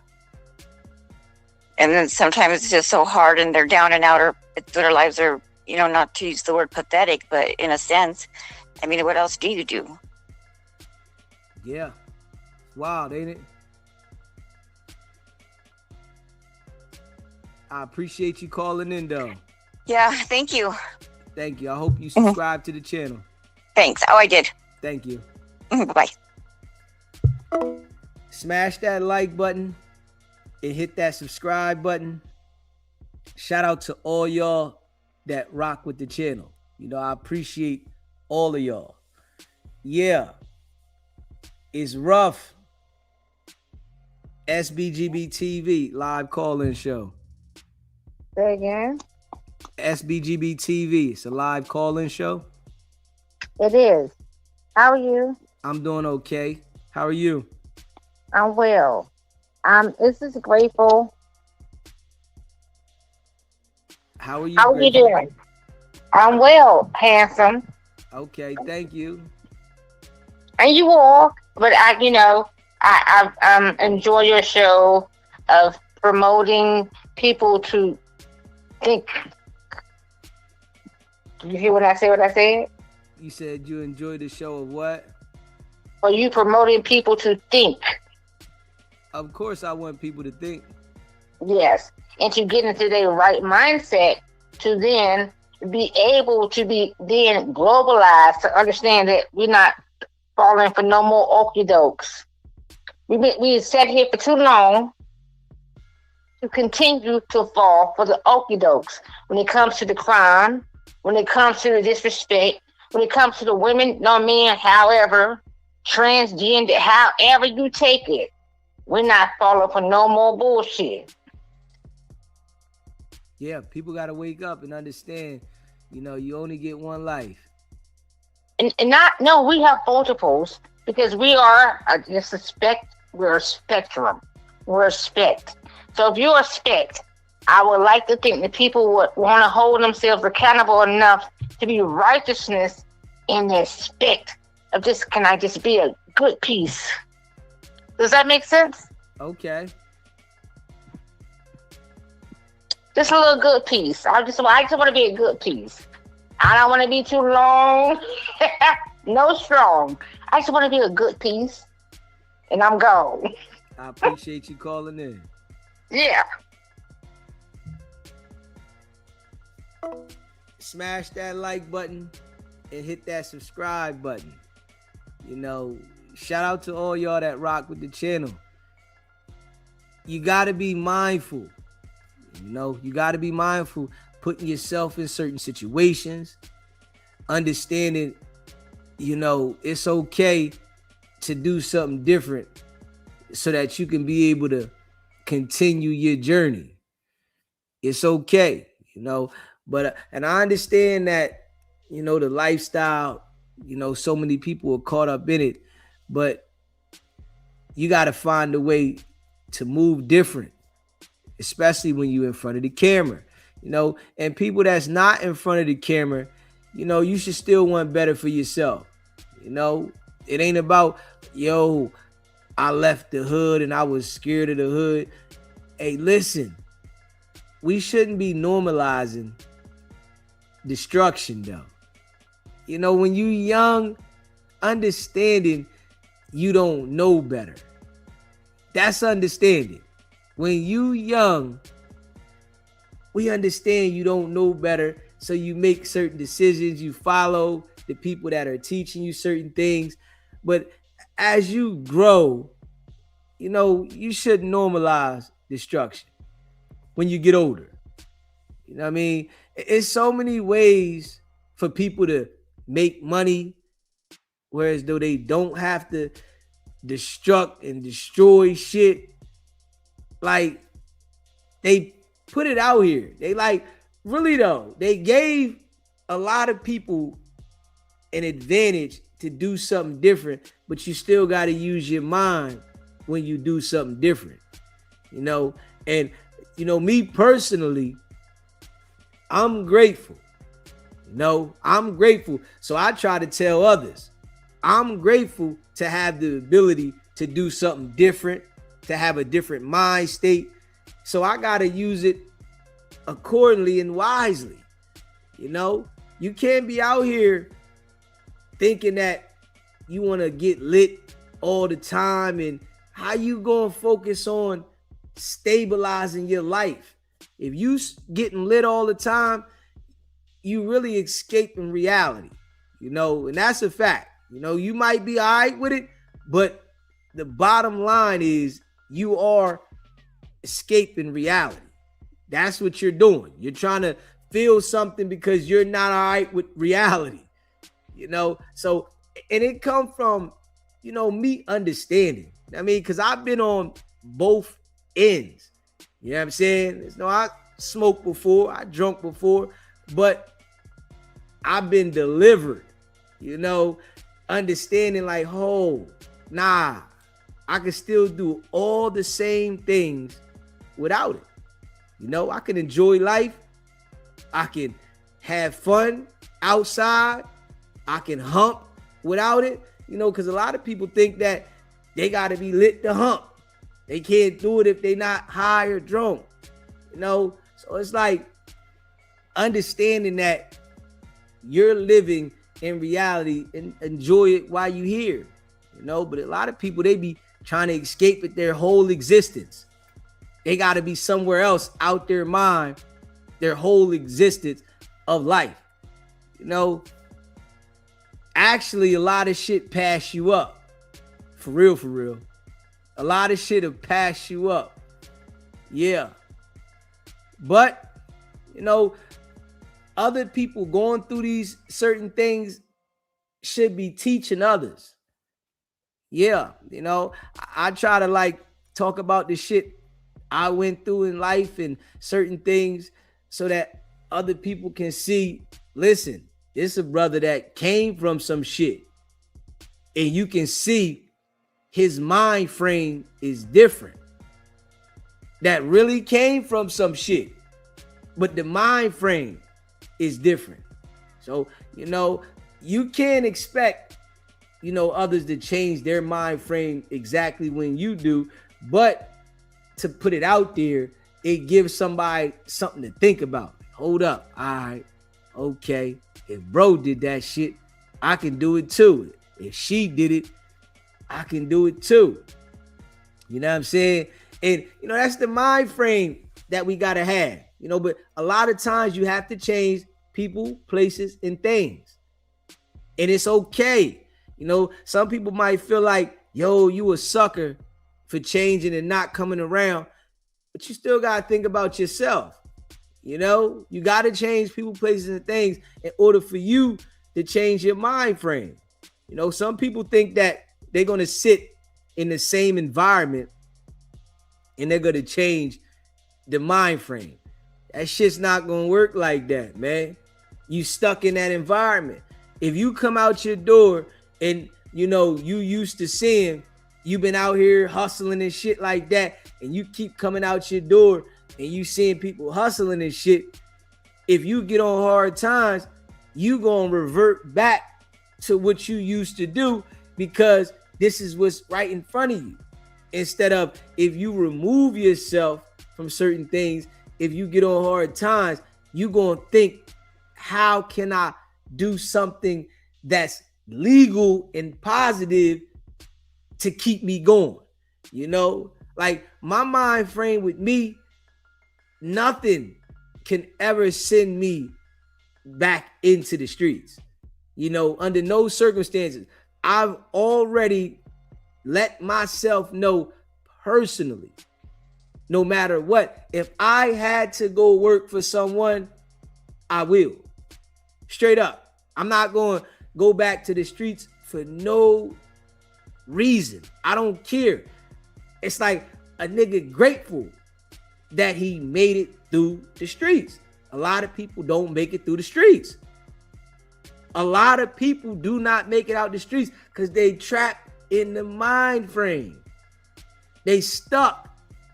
And it's easy for you to get stuck because you sitting around the same thing, you know? So me understanding that, I'm just like, I'm grateful for that. For real, for real. You know, and this is why, you know, really though, I be talking about the shit I go through and the shit I've been through. And, you know, when I'm talking about certain things that's going on, you know, when you hearing it from somebody with experience, that shit sound different. You know, it sound different, you know, because there's a lot of people that be on the internet that really don't be having, you know, those experiences, right? And they be trying to tell you some shit. You know what I'm saying? They trying to tell you some shit without the experience. When I'm on here talking about, you know, taking your ass in the crib, not doing certain things, not going to certain places and not doing certain things, it's because I've had experiences. You know what I mean? And I've had experience doing certain things that I know I should have said, man, I'll wait on that. I ain't gonna go here. Not gonna do that. It's just, I did it anyway, and I had to experience this shit. Like, why did I do that? You feel me though? Smash that like button. Hit that subscribe button, man. Shit get real though. You know, Jefe definitely sitting there thinking right now about this shit. Yeah, sick. You know, and now, you know, when you go through that court process, you gotta wait. You know, you waiting for court days. You waiting for discovery. You know, you in the jail, we know he ain't gonna be able to afford no attorney probably, because they going, you know, put you in a situation where you gonna start losing shit. You gonna end up with a public defender. Now you in there trying to fight a body with a public defender. You know, most niggas don't want to go to the law library. They don't know how to research their case. So shit just hit different. You know, it hit different, man. Smash that like button if you haven't already. Hit the like button and subscribe to the channel if you haven't subscribed to the channel yet, man. Yeah, shit hit different though. You know, nigga wish he ain't go there though. Yeah, he said, yeah, he got plenty of time to think. Yeah, plenty of time. Now nigga gotta fight a case. And a lot of people scared to go to trial. A lot of people, you know, they scare you. When they start talking about trial, and then, you know, your attorney, public defender, whatever you get, they get to telling you, listen, you ain't got no fight. You ain't got no fight in this case. You got these witnesses, they saying this. It's gonna be hard for you to beat the case. You know, niggas get scared, end up taking a plea bargain. So, yeah, it just hit different. You know, he said, and Aunt did say he like reading. Yeah, he better be studying. He better be looking at case law. He better be looking at, you know, whatever they give him when the discovery come, the statements. You know, you gotta look at everything, because if you got witnesses that was out there, you gotta find a technicality. So he's gonna have to find a technicality in the case. You know, you gotta find a technicality. You know what I'm saying? And you know, it's whoever convinces the jury. That's who wins the case. If he go to trial, but you know, they can scare him and tell him, yo, you gonna get life. You go to trial, we'll give you this 20. You know, that's why some niggas be copping out the 20. You hear me? Nigga cop out the 20. Ah, man, I'm gonna take this 20. You know, I don't think he went to trial in his other case. I think he took a plea to that 10 years. So it's like a lot of dudes be scared of trial. Nah, damn. I don't want to do this shit. I don't know how this gonna happen. You know? Straight up. Yeah, I ain't messing with no judge trial. I know you ain't say that. I ain't messing with no judge trial. You got to have a jury. It's who can convince the jury. You know, you can convince the jury, you Gucci. Yeah, because that's what the prosecutors is doing. The prosecutors are lie. You know, they'll lie. But if you can poke some holes in a story and you can convince the jury, bingo bango. You know? Yeah. Hey, listen, a Twinkie is a long time. A Twinkie, long time. But, you know, but this is what happens though. When a nigga got that fire. You got that fire, you use that shit. This what happened. You put yourself in this situation. You know, everybody want to be a gangster till it's time. The outcome is this. This is the result. Everybody want to be a gangster to this. You know? Yeah. Shit crazy. You know? But it's like the design of the world, it's only going to be a select few that smarten up. Majority of the people that are involved in certain lifestyles, they're going to keep themselves involved in that lifestyle until the crash. That's crazy because those ways of living are a form of addiction as well. Niggas can't let the addiction go. So they be so stuck inside of the addiction and what's going on, they can't bring themselves up out of it. And only if they were willing to bring themselves out of it, they would see that life is better. Straight up. I'm just keeping it real. You know, when I sit here, you know, and I be rapping with y'all and shit like this, and I be looking, you know, where I'm at in life now, I think about life before, right? I'm like, hey, yo, I'm at peace. No cap. You know, when I was running around in the streets, I had more paper, but I wasn't at peace. And this is a fact. I'm so much at peace now on some real shit. I can do what I want to do. I ain't looking over my shoulder. I'm far removed. I'm not, you know, hanging out in certain areas. You feel what I'm saying? So it's like the peace. I know there is no gangbanger out there that has peace. It's impossible for you to have peace and you constantly at war. It's like the gangbangers are like they're in a constant war. Like they're in the military at war in their own environment. You can't have no peace at war. That shit there is mentally disturbing. You out here trying to fight a war inside of your damn community that'll never end. So you never get to have peace. I'm sure plenty of the gang members got PTSD.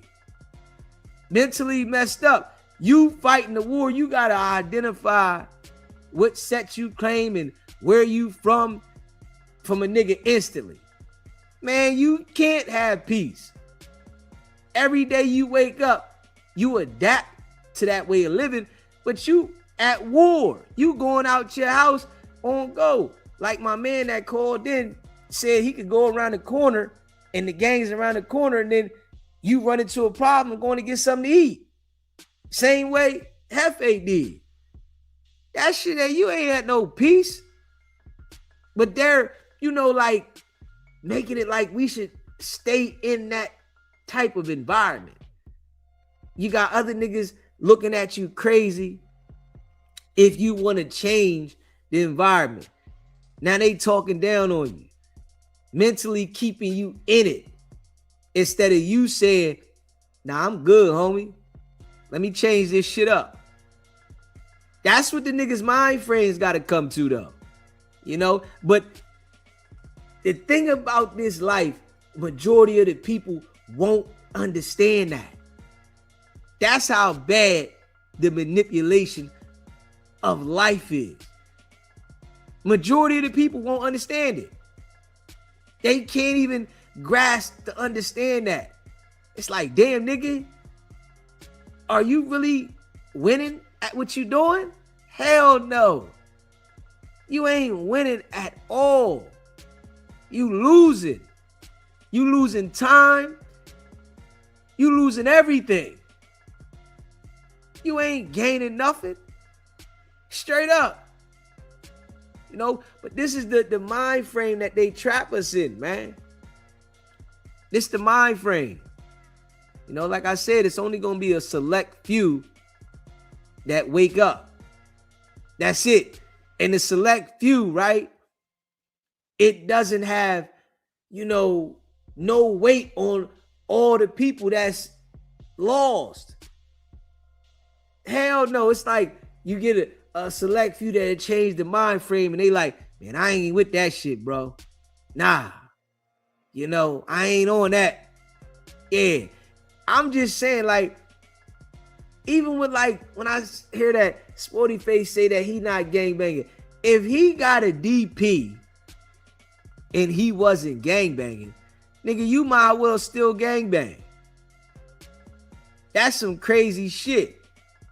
If you got a DP and you not gangbanging, you might well still gangbang, because ain't no way that you still living by rules that you saying you not a part of. Like, hell no. I'm not living by no rules that shit ain't even benefiting nobody. That shit ain't even benefiting nobody. Yeah. And, you know, some people get trapped inside of their city and environment and they can't see nothing else, when it's so much more. Yeah, it's more. You know, people be scared to move. Man, you can go somewhere else, you probably will live better. Yeah, you'll be able to focus. See, when you do go outside of your environment and what you used to, you get clarity, for real. Because you don't have the influence around you. You don't have the same type of people around you. So your mind gets to get that clarity. You get to see, okay, let me do this, do that. You get to get that free, clear thinking instead of everybody in your ear and all the influences. You can't think with a lot of influence in your damn ear. That shit going straight have you straight lost. That shit gonna have you lost, man. You know, it's a dirty game. Yeah. Jefe had like a shot, though. Nigga had a shot. He had a shot. Yeah, he had a shot. And it's so crazy, though, that no jumper, you know, it could make you or it can break you. But majority of the people, they get broken. That's some crazy shit. No jumper can make you or break you.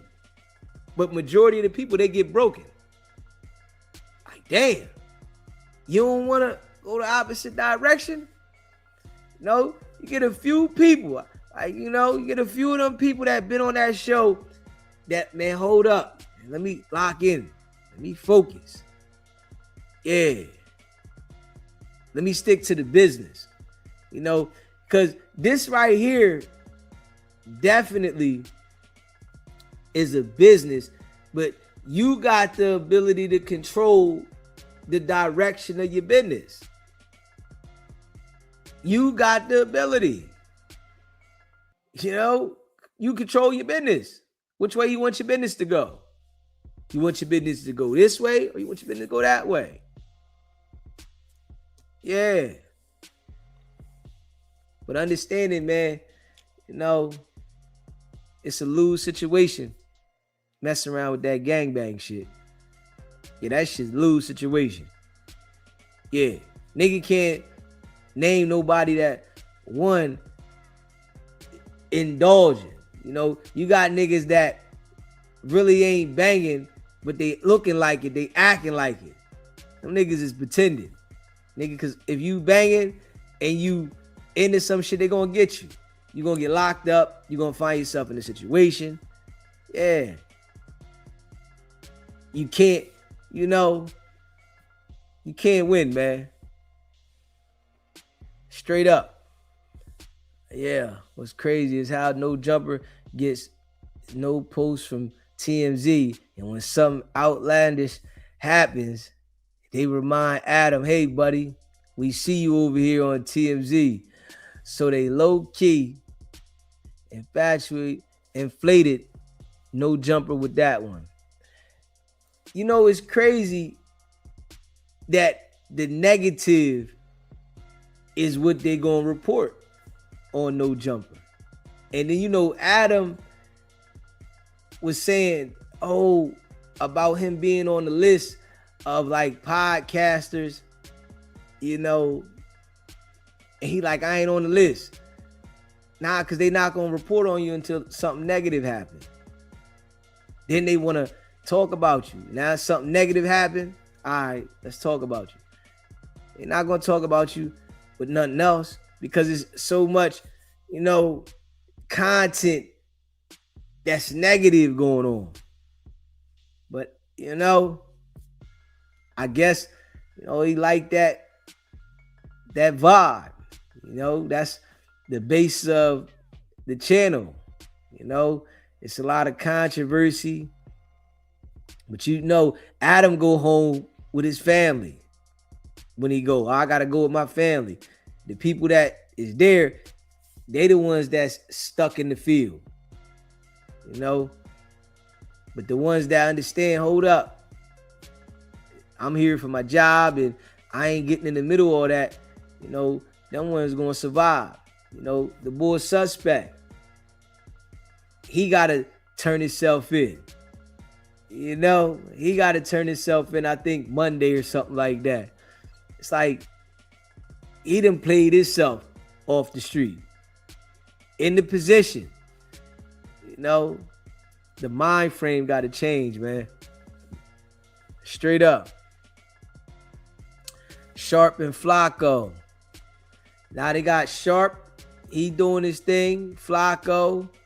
Got AD. The back on Fig. It's a few of them. It's a few of them. But it's been so many people there, you know, that have failed. Yeah, it's been so many people that failed. Yeah. But it's a few of them that took advantage of the situation. Took advantage of it. Like, hold up.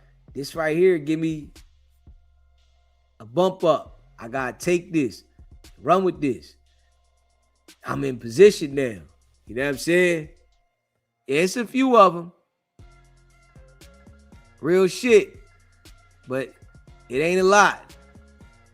You know? It ain't a lot. I mean, smash that like button and hit that subscribe button. It's a few of them, but it ain't a lot. Yeah.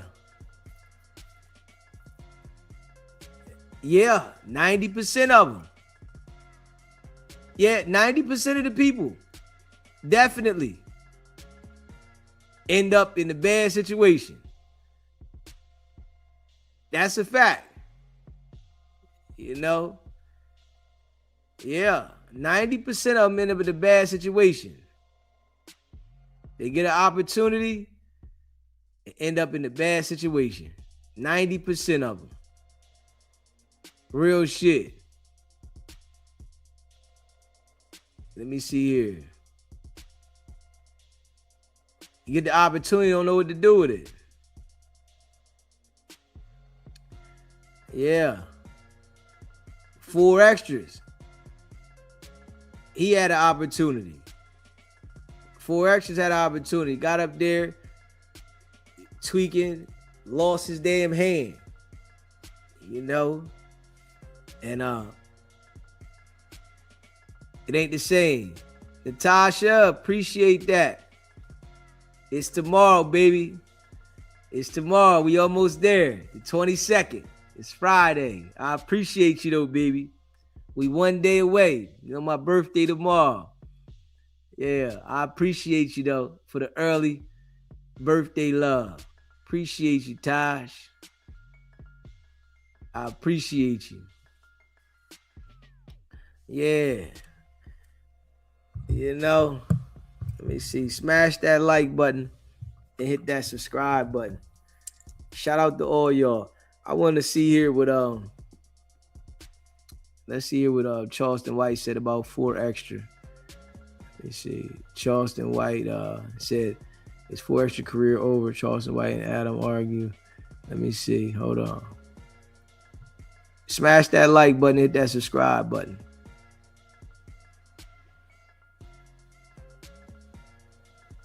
Wack didn't need no jumper. But Wack wasn't really a relevant media personality until No Jumper. No, everybody was scared to follow him. He wasn't consistently on podcasts until No Jumper. Man, he ran to play Clubhouse for 2 years straight as with audio.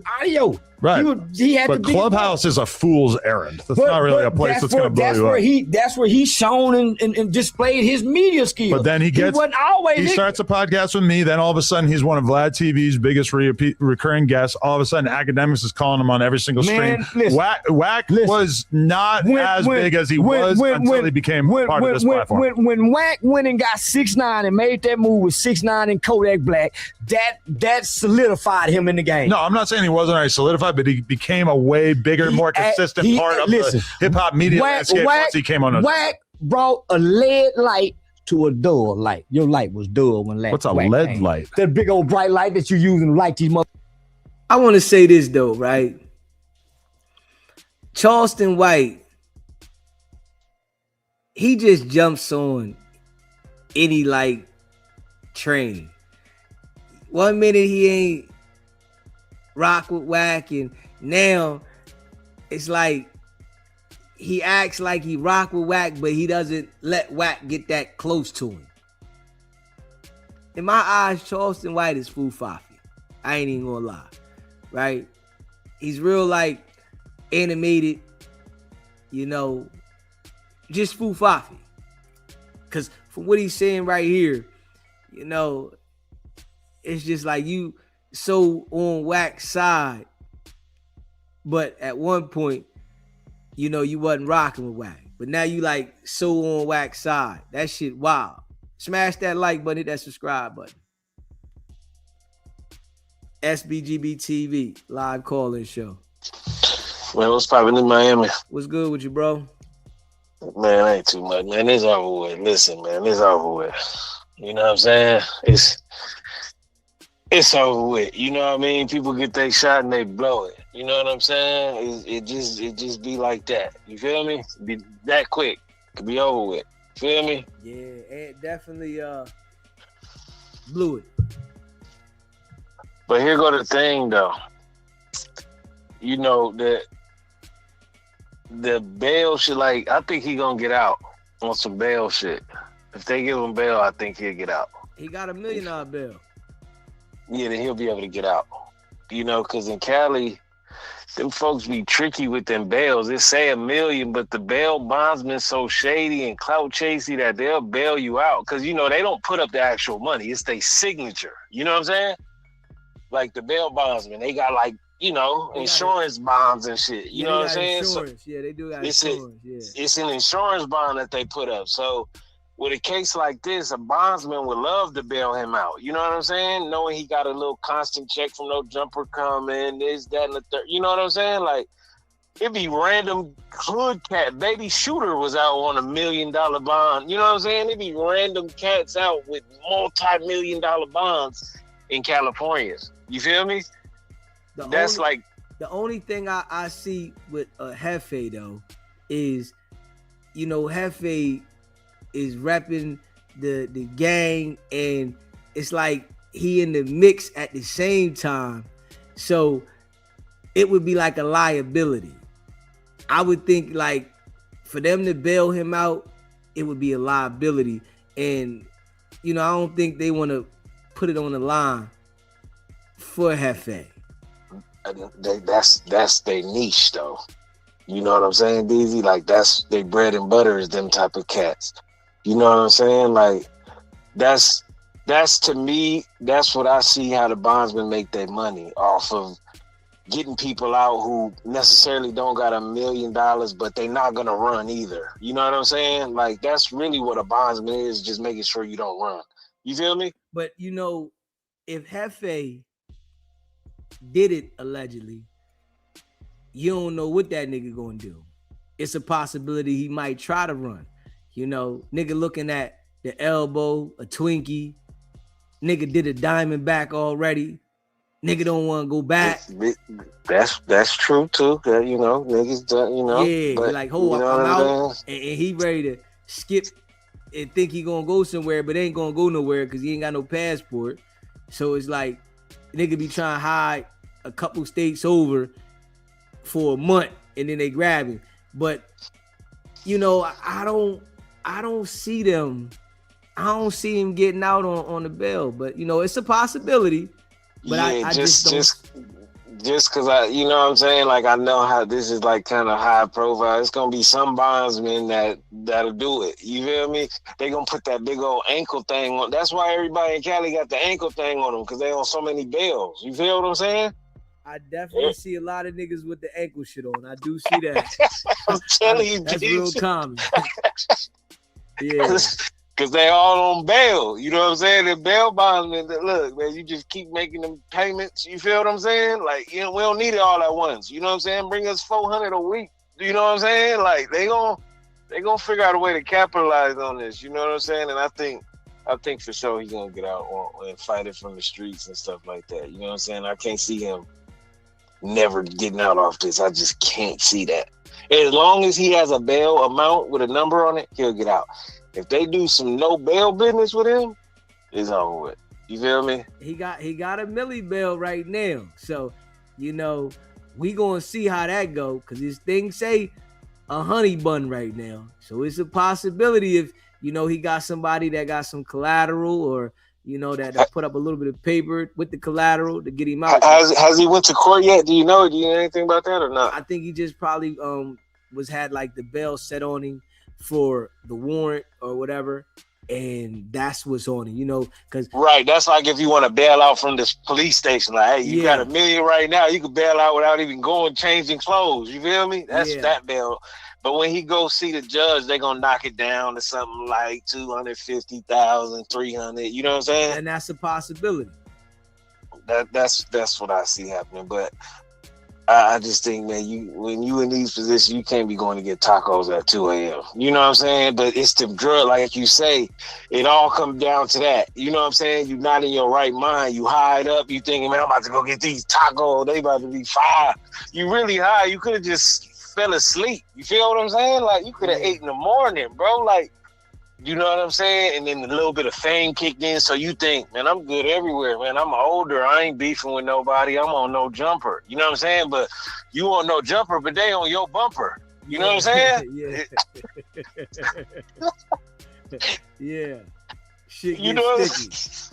Right. So you can't just go off what you own. There's people that's on that. So, you just got to be aware, even if you're not famous. And then, like the dude said, man, I'm working right now. If I go get some food, it could be people that's on that. You right. You know what I'm saying? So you got to know, bring my lunch. Bring the Slim Jim. Bring something where you ain't got to go walk around in the middle of the night. You feel what I'm saying? And don't think the fame, like, people know you that you don't know when you famous. You know what I'm saying? It's like you could be out somewhere and people be like, oh, that's what's name. You don't know who they are, but you're on TV basically. You feel what I'm saying? So it's completely dangerous to be somewhere at some 2 a.m. talking about some tacos, man, in the middle of South Central.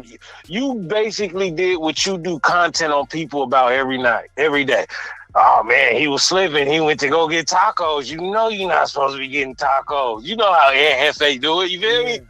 he seemed like he know everything about the streets, and then he, get caught up in one of them twists. So it's like you gotta also be aware of your own surroundings, not just what everybody else got going on. You feel me? Yeah, that's important. Especially when you're in that position and you're in that light, you gotta have a lot more awareness than you had before if you want to survive, because people gonna see you and know you that you don't know. So it could be one of them people that want to just try to test you and act like they checking you just for clout. Right. And now you gotta respond. Yeah. You could have been either or. You lose both ways. You know what I'm saying? That's why the gamble on it is crazy. It's no win. You know what I'm saying? Yeah. Either you get whacked and then you gotta go, and then you over with, or you whack somebody and now you gotta go sit down. So it's like, hold on, man. This is why it's like, just move. You got some motion now.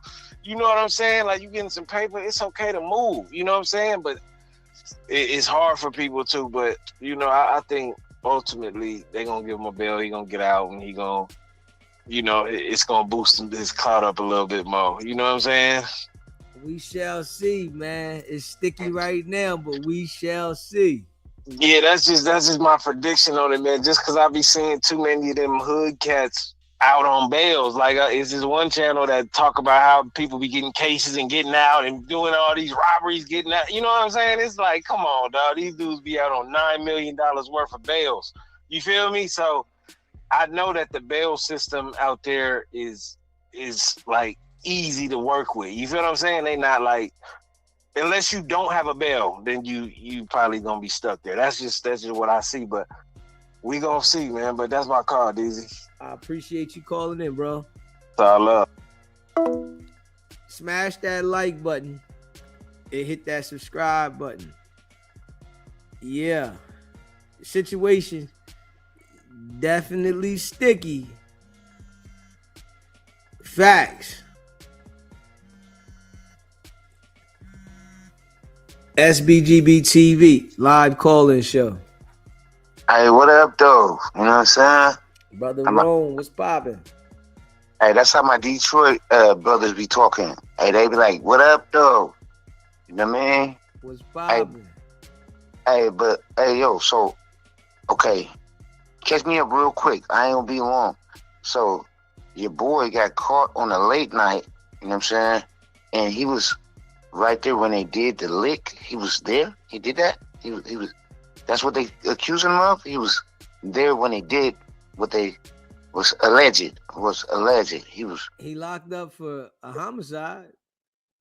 And he was allegedly there. No, and I heard it's robbery too, right? It's just a homicide I see on there now. But the division, the robbery and homicide division got him. So I guess. Yeah. So homicide, robbery. He locked up for a homicide, nigga.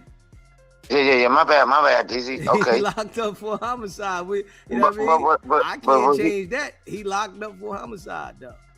He was low key on the scene, kind of. He was. Man, he's on the you know damn well if they locked him up for a homicide, nigga, you can't be at home and somebody else do it. They lock you up for it. You know he had to be there. Damn. You know what? Hey, your boy said he could get bail. He's not a flight risk. Man, if he get bail, I live in San Diego. He could get across that border, low key, because he not like Lil Durk, where they probably tagged him. You know what I'm saying? You know how they tagged Lil Durk, like, you know what I'm saying? Different agencies, the agencies tagged him at different flights. How a Lil Durk got popped. Remember that? Yeah. Yeah. So if he did want to skip, he could bail. If they let him bail out, he could take his ass to San Diego and cross that border. Because I used to live in San Diego. You cross the border and you don't, low key, you don't even need no passport to cross the border.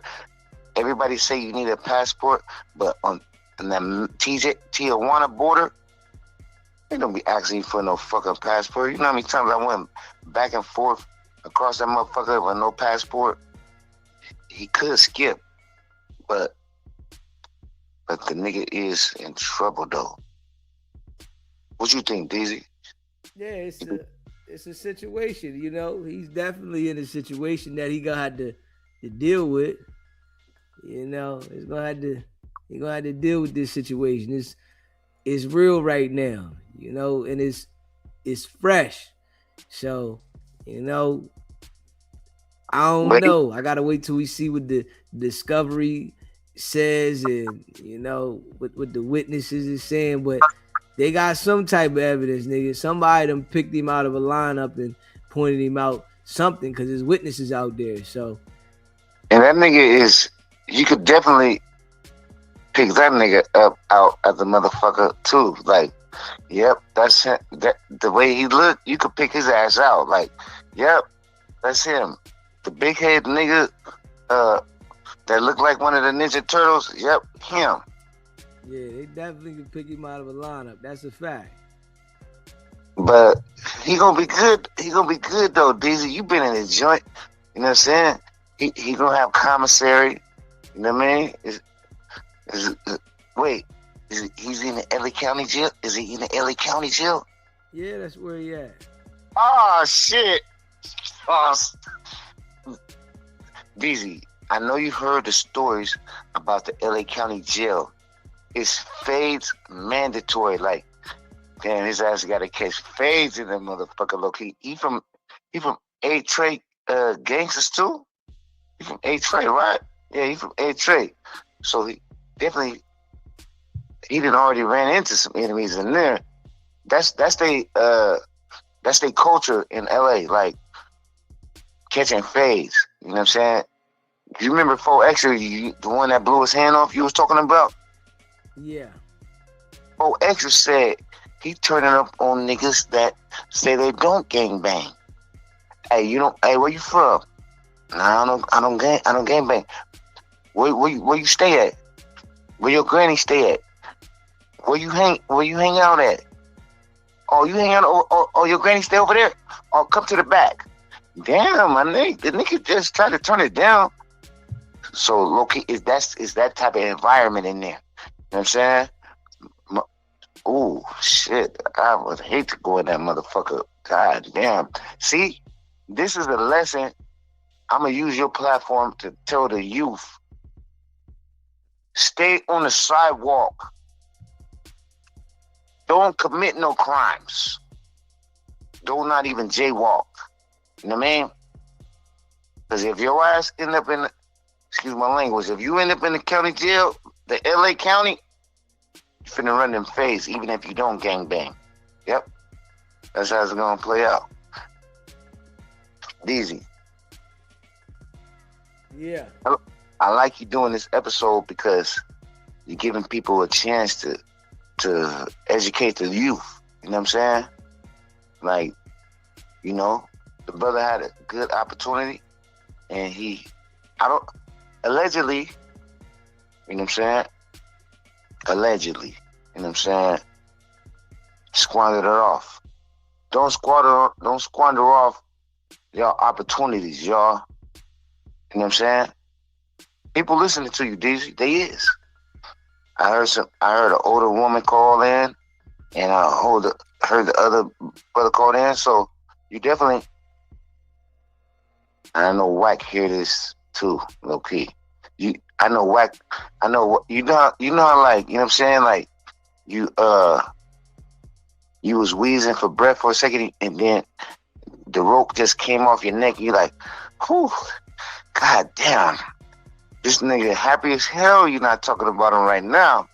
You're like, god damn, finally this nigga leaving me alone. Damn. Oh, we ain't stopping. We ain't done yet. No. Hey yo. I'm gonna get with you, Daisy. Appreciate you calling in, bro. Yeah. Smash that like button. Hit that subscribe button. Yeah, we ain't done yet. Shit. Yeah.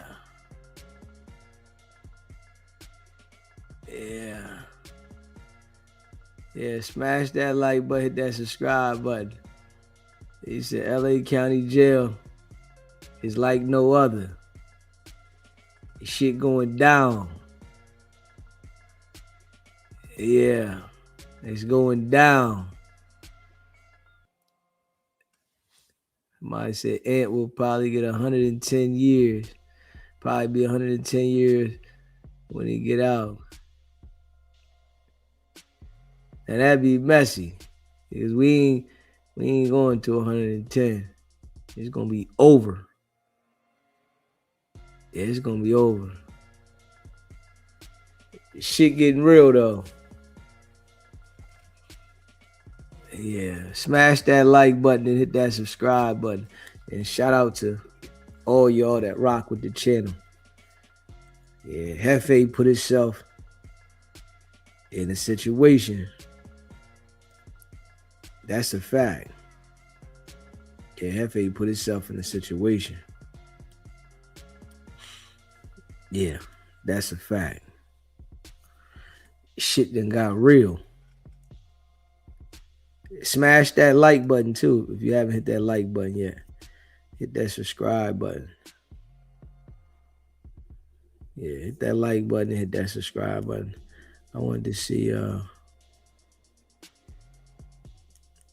let me see something real quick. Hit that like button and hit that subscribe button.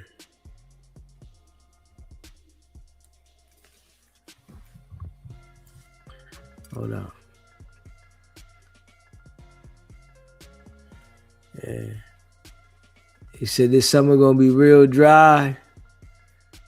It's gonna be real dry this summer. You mean LED? Yeah, them LED lights. Okay. You was dull at the time. Well, he was the first person we picked up along with Big Baby after all those other guys left. You was dull, so you got to thank Wack. You got to thank Wack for what he brought. We were at a slow point, so I brought him on and made him a bigger star. 4 Extra became a lightning phenomenon in such a short amount of time. I did that. I made him. No, you didn't. Yes, I did. I don't know what that he was on other platforms, and he comes on No Jumper. We made him gigantic. His energy that he brought. You didn't bring that energy. But it was me bringing it out of him. No. I'm the one who put the plate of carrots on the table, and he bashed them away because he wanted to lie and deny that he was putting them in people's butts. Man, that nigga energy. He raped the motherfucker in prison with a carrot.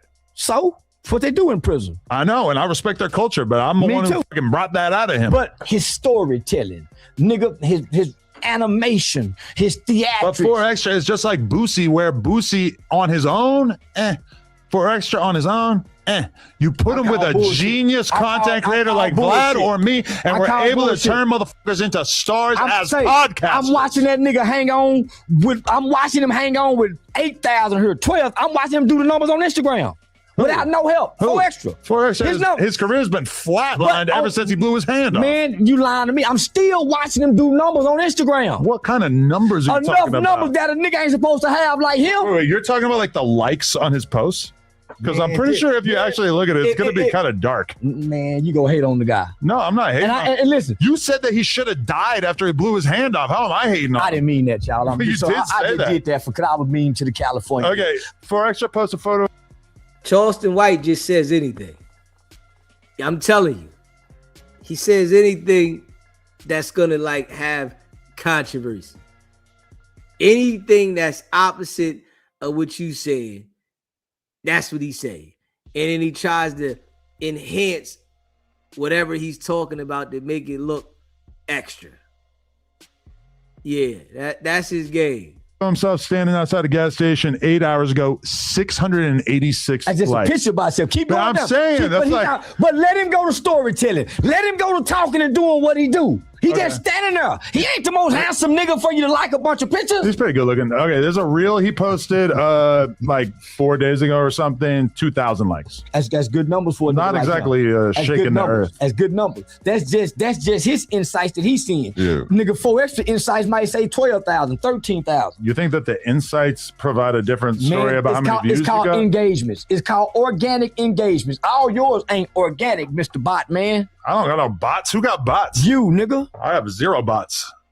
Hand on my heart, hand on the Bible, whatever the you want me to do. I ain't never bought no views, never bought bots, ever. I believe you. Huh? I believe this. He knows. He's got access to the back end. He sees the views as they're coming in every single time. I would never do that. So you put it on porn, you ain't got nobody. On porn, on my kid, on my wife, on Jason Love's BBC, on everything. Well, right now they're clearing them out, exposing them. So I believe, I could never do that. Yeah. No, I mean, if there was going to be a time where I would have bought viewers, it would have been 3 years ago when all the hosts left the platform. You can't hate on 4X. Sorely needed it. It meant the right nigga get with 4X, but he ain't gonna listen. But no, nigga, he man. You said that he should have died. I didn't mean that. I swear to God. See, now you're ducking shit. Ain't taking it back. Well, if he were here, I'm gonna say I meant it. But nigga, just being truthfully talking to you, man to man, nigga, just something to say for content. But I ain't mean. Right. Well, how nigga die for my whole problem with him is that listen, I do a podcast where I sit with all kinds of gang members on a consistent basis. Charleston White lets you know he just say anything. Like he just comes up with the most outrageous stuff and he just says it. Yeah, for attention, views, to be noticed. The most outrageous stuff. He just say the shit. And after he blew his hand off, I ended up being on a podcast with a couple of different Bloods who had a few little jokes about it because they actually beef with him in real life. And then he basically took that. He said, all in his feelings, oh, you sit down with a motherfucker who's going to talk about crazy about me after I lose my hand. That's why I'm never going to with you again. And he lied. And he said that I was laughing about it, that I was making jokes about it. Total cap. Oh, actually your friend?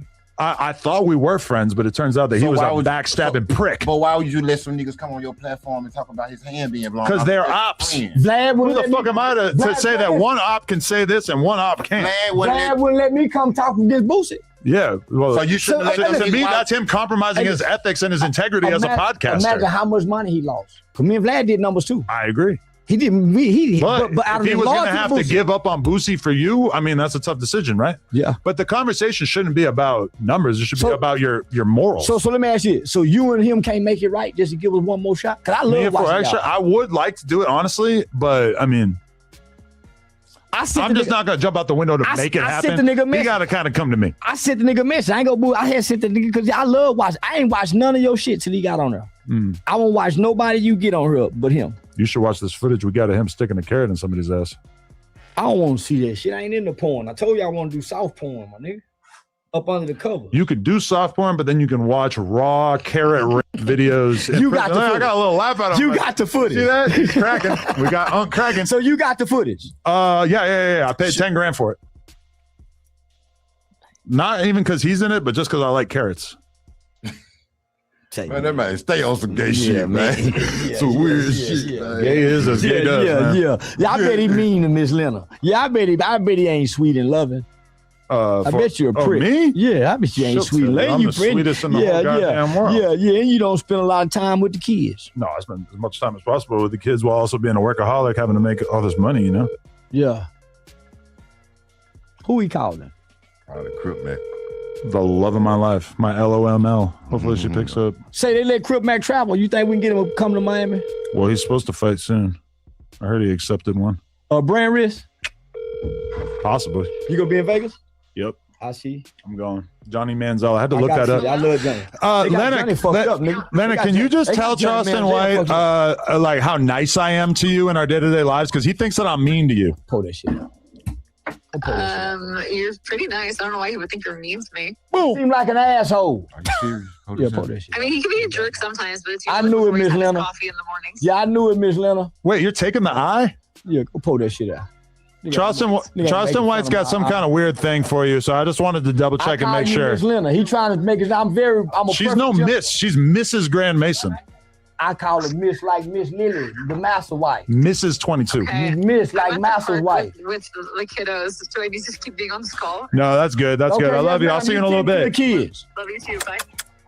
You see that? You see how nice and normal that is? She's at the playground with the kids. Yeah. So y'all really are a normal couple. Yeah, we got a normal ass relationship. Already. Yeah. Yeah, don't ask me to come back to this motherfucker. He just wants to argue the whole shit. She get mad at me for smoking weed still. I told her I was gonna stop, but yeah. I sound like and you got a cocaine nose too. I do not do a cocaine. Never? No. Yeah. He got a cocaine nose. I ain't never snorted in my life. Yeah. No, I did a lot of coke in my life though. I've never tried it. Really? Yeah, never. I grew up in a boys' home. Nigga, I ain't get to be bad till I got 21, 22. It'll change you.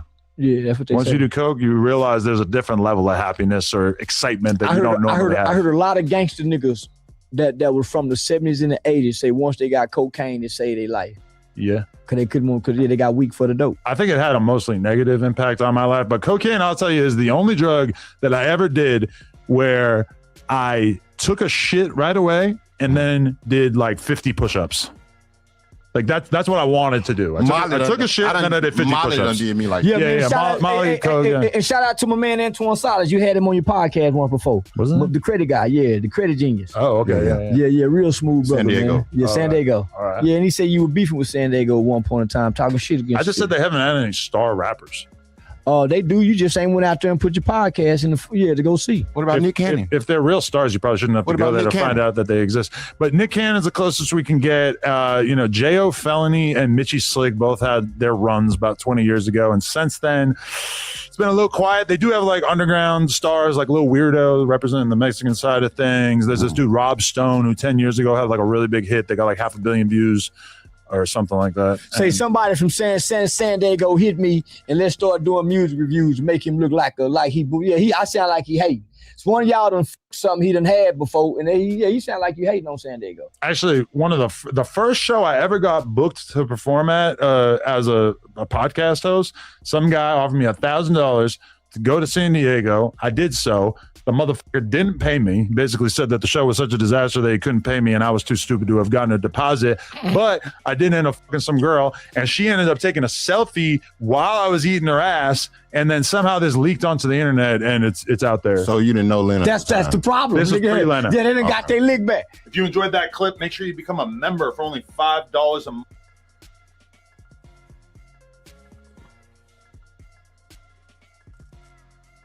Adam and Charleston White.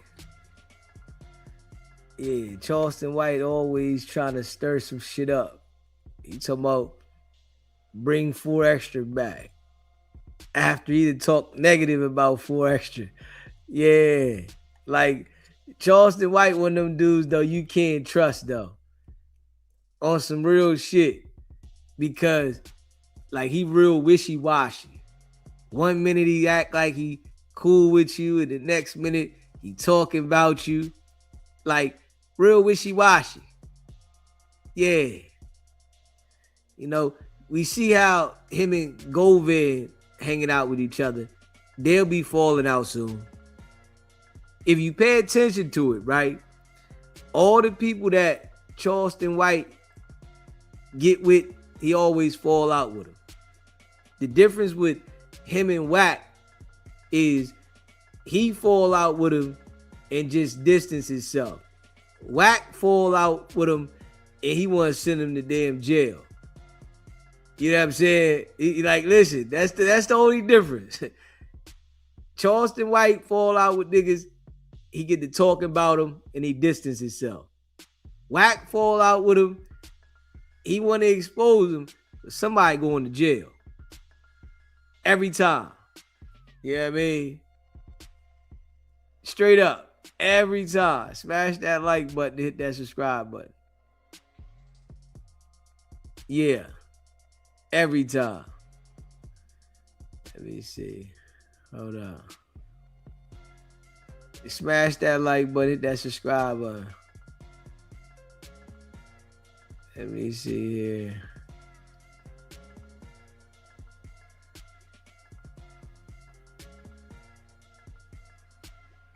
Hit that like button and hit that subscribe button. Hey, y'all see how with the Jalise situation, Wack jumped right in the middle of it. All the time. Then he want to get a video to the baby shooter dude and get him to put the video out on her. Like, all the time, he has to get involved with something that somebody else got going on. Yeah, every time. Smash that like button and hit that subscribe button, man. Yeah, that nigga's always getting involved with everything.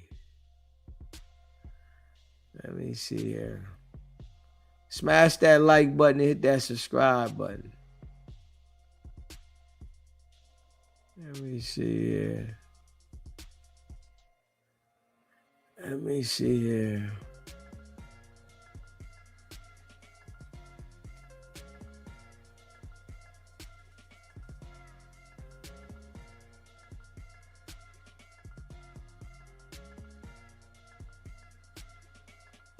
Let me see here. Hold on. Hit that like button. Hit that subscribe button.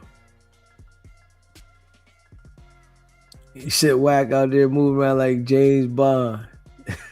Hey, yo. He said whack out there moving around like James Bond. I'm not gonna lie. When Josh sent me the list, so Michael Blackson shows off his residual checks. Y'all want to hit that Jalise joint?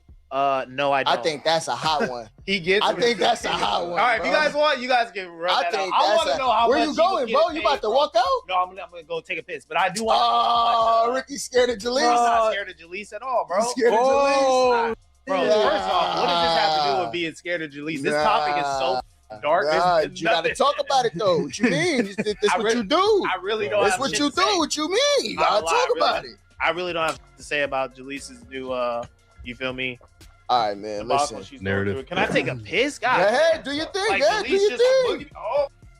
Do your thing, bro. Yeah, do your thing, Dropping man. shit, So nervous. we gonna talk about the Jalise while he's gone then? Are we gonna skip? We skipping it? Yeah, nah, look. We're gonna come back when Rick come back. So what we got? Former No Jumper host Jalise Pino accuses Skinny from the 9 of SA. Hey, this is New Jersey, right? Skinny from the 9? He's from Jersey. That boy from somewhere weird. He's from Jersey, bro. That boy ain't from near. He's from You shaking your head Jersey. He crazy. is. I swear You to God. shaking your head is crazy. He's from Jersey, bro. You gotta defend your man. Nah, that ain't my man. I ain't gonna hold you, bro. Be on weird type It's a timing. big So state. I ain't gonna never defend that type of shit. I know. It's really not. It's one of the smallest ones. You all definitely ran into each other in the club, bro, in I'm Jersey. from Jersey City. I don't know where dude. Where you from, Skinny? I don't know where dude from. Wait, what is the 9? The 9 what is it? I don't know. That's what I'm saying. I don't know where dude from. Yeah, you know where the 9 is in Jersey? Not at all. Never heard of it. Never heard Turn of the it 6 at all. upside down. It's a 9 now. Nah, I ain't gonna hold you though. This is kind of crazy. I've been seeing this build up. It's kind of hard with this situation because obviously I don't know Skinny, but I do kind of know Jalise. In my brief interactions with Jalise, she is known to be very volatile. So it's like part of me is hard because I've seen things on and off camera that people ain't see that makes me feel as if like how credible can Jalise be? But obviously any young woman who's claiming SA, obviously we want to make sure that we protect them and obviously first kind of get to the bottom of that. I'm seeing whacking them putting out videos on it, but it's hard to kind of tell what's going on, who's who. She was saying she got a tattoo in the video. You don't really see a tattoo on the girl who's with Skinny in the video. So I don't know. I think it's kind of crazy. What's your ideas? I think it's pretty obvious what. Okay, I can't say that. I think from my opinion, I think it's obvious what happened. I think it's the same story that a lot of people is not a big deal until you make it a big deal. I think there was some intoxication, and I think there's shit that happens. I blacked out before. I watched my stream back. I said that I don't even remember saying it wasn't even that bad. We don't know. But technically on paper, if you engage in sexual acts with somebody that's under the influence, that's considered Even if they non-consensual. both under the influence though? If she comes out, because you could with her and she's just cool with whatever happened. She was down to. So yeah, I blacked out, but we was cool. But she wake up and she like, I was drunk. I don't know who is you. You know what I'm saying? Or any of that is it's all bad. This is like what college is. College, literally everybody in college is having drunk sex. So technically, so it's and look at all the true. frat bros that are getting accused of R-wording really what I was girls. You know thinking what I'm saying? of, like when two individuals have drunk sex, essentially you cannot consent. The man is wrong because she didn't consent. Yeah, which is fucked up, but it's like it's always gonna fall on the man, even if y'all both equally blacked out, or even if the man's more blacked out and the girl blacked out, it's always gonna fall the responsibility on the man for sure. It's like that in California, right? Only though. I don't know because this is in Nevada. You know what I'm saying? This happened in Nevada. Okay. Yeah. I never heard of that before, so I don't even know. Yeah, you but can't that's consent wild. when you're impaired. But shit, Yeah. man. So yeah, the situation they were saying was like, yeah, they was all partying. They went out with like it was Skinny, it was Yella, it was him or her. You know what I'm saying? And I think a few other people. They were all supposed to go out party with some white people, they were saying, you know what I'm saying? So they at some point Skinny like, you know, I'm actually trying to go kick it with Jaleese at the crib, you know what I'm saying? And he slides Yella $100 and be like, you know what I'm saying? Yella then parts ways and goes and parties with the white people. Skinny and Jaleese split off and go back to Skinny's crib. Just a crazy. So now they're saying, what do y'all think about that $100 swap? Because they're like, was Yella pimping her out? Was Yella, you know, trying to get her off, or was that just homie shit? Have y'all ever heard of that before? Is that something that's like a move? Is that like the meta, like you pay your friend $100 to like skedaddle? I'm imagining this is something. They're very close too. Skinny and Yella are good friends too. They're Great close. friends. Not anything like this, but if I've been driving somewhere, I bring the homies. And then you're looking to go part off, you can't really leave them stranded. Yeah. You got them out there. So it is kind of your responsibility to make sure that they're cool. I've given the homies the money to some Uber money. Get an Uber money, you know. Okay. That's how I saw it too. That's how I saw it too. I'm not comparing that to. But it can be something else. It could be salacious. Off the top of my head, it's just like, okay, we all agreed, like all us four agree that we gonna go out to the club and we gonna do it up, you know what I'm saying? And then on the way, we pick up some hoes, you know what I'm saying? One of the is feeling me. I'm like, hey, Pooh, Ricky, Kyle, I'm finna spin off. And then, you know, maybe Ricky's like, bro, we supposed to be out. You know what I'm saying? What's up with you? You know what I'm saying? The whole plan was we all rocking. And I'm like, all right, bro, you know what I'm saying? Just for the troubles, you know what I'm saying? Since I'm going off plan, you know what I'm saying? Here's some bread. I'm finna, you know, in case you gotta, you know, get the Uber, you know what I'm saying? You roll with me. You need a ride home. I'm about to say, you know, whatever plans that we had that included me, that I'm now taking myself out of, this is to make up for that. You know what I'm saying? I'm not giving the homies no goddamn money unless it was like a direct thing. Yeah. If I drove you to the club and then I leave you, I'm giving you some bread. You could get home or whatever. I might just call an Uber at that point. Yeah. You feel me? But like, other than that, like if I'm just leaving the plans, I'm not giving. My homies would never ask either. Yeah, and that's like, what makes it kind of a little transactional. You know honestly, a little bit. Look, I'm gonna just play devil's advocate, right? Right, we ain't gonna be all super nice. Like it's weird at the end of the day, bro. You slipping somebody bread because it almost seems like Yella is the protector or the connection between Skinny and Jaleese. Yeah, you feel me? Because Lisa said she had never met his prior. Yeah. So assuming that he's the middleman there, you feel me? Like you see your homie, you got a female homie, you feel me? And then you got a male homie, you know what I mean? And you see your female homie drunk, you know she and listen, man. And you know Jaleese, how she is. She already Jaleese said, is love, but you put it out there yourself. You know what she be on? She flirty. She be on other too, though. She be. You know what I'm saying? Yeah, like she be hot. You feel me? So respectfully, like you knowing that, you gonna automatically be on some big brother shit. I feel like nah, I can't let her go out here and crash. You feel me? But then you with the homie. And you let the homie swipe it, it's kind of weird, bro, because I don't, you know what I mean? Like we all know how she get. So he paid her off to fall back. I'm not gonna make an assumption and say he did that. I'm just saying it's weird. You feel me? Like Jaleese initially said that Yella was kind of perturbed by the $100 to skedaddle. That Yella was like not chill with like him paying him off or whatever to kind of get out of the situation. Like she said that there was some kind of argument in the car between them about the $100, right? That's even more or less why you shouldn't have left him.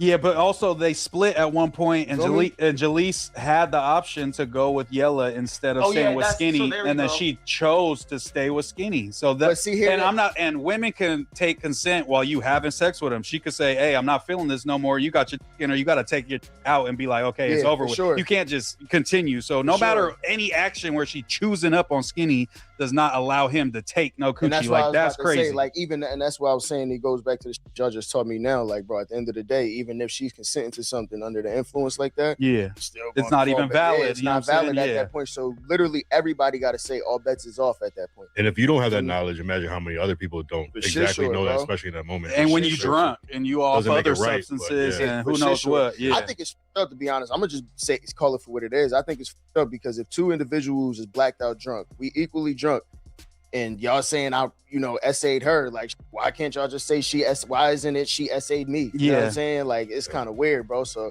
I think that shit ain't fair at all, but it is what it is. That's why niggas gotta be But yeah, careful like on now it. Skinny, I guess Lush was saying he was posting shit that he was gonna harm himself and like, you know what I'm saying, like acting like, his whole life over and over this, but You know, supposedly there's an investigation going on. I don't know even if that's true. You know, you kind of never know, which is kind of sad with this story with, you know, we know Jaleese, but is this the Munchie clip or is this just... I think this is the Munchie clip. God, she was trying to go crazy on Munchie. I can't believe that blacks out under it's law. If I'm drunk as I black out and I'm intoxicated, nigga, and I don't know what the happened. I cannot get consensual consent. So yes, I filed a police report and I went to the hospital.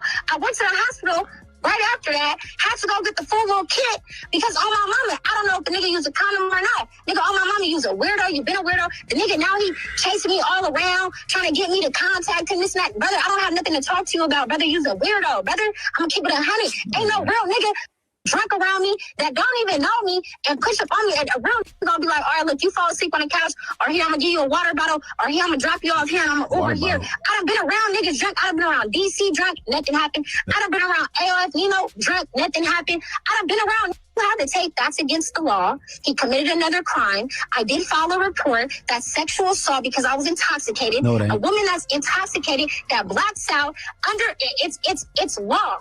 If I'm drunk as I blacked out and I'm intoxicated, nigga, and I don't know what the happened. I cannot get consensual consent. So yes, I filed a police report and I went to the hospital around niggas where I was drunk as fuck and nothing happened. Blood is a weirdo. He's thirsty for. That's just what it is. And he did it. I didn't rape blood. I didn't whatever. I might have been drunk, but that nigga's a weirdo, bro. He's a weirdo. And on my mama, I will have my damn course. So everything he's sending to us, I hope he got ready for the detectives because they're gonna come. And when they finally do come and they look into this, I need everything to make sense because everybody's gonna be subpoenaed to court. I don't give a. I try so hard to keep this under the radar. The 607 got mad that I called his platform, so now he wants to take it to the internet, and that's what the happened. Okay, how do you react to the video that Unc posted that he purports as you basically denying that Skinny did anything wrong? No, I denied because they were saying I was saying I got raped. I kept saying I never said I got raped. I said I got taken advantage of. That is considered sexual assault. When you don't remember. If this goes to court, I'm pretty sure it's going to be a rape charge, right? No, it ain't. So that's what the detective said. The detective did say that if you were intoxicated, niggas, where I was drunk as fuck and nothing happened. Blood is a weirdo. He's thirsty for. That's just what it is. He gonna try to justify it. You talked about your allegations on the internet. Hey. Bro, hey, hold on. Yella said, I said, come with me. You didn't want to come. You left. She said, yeah, you right. Yeah, I want to go party with the white people. Nigga, you got to up. You was drunk. Didn't nobody take that little crystal meth. You talking about? Didn't nobody take the crystal meth girl? Hey, bro, you're lying. Bro, the police would have been came already. What you mean?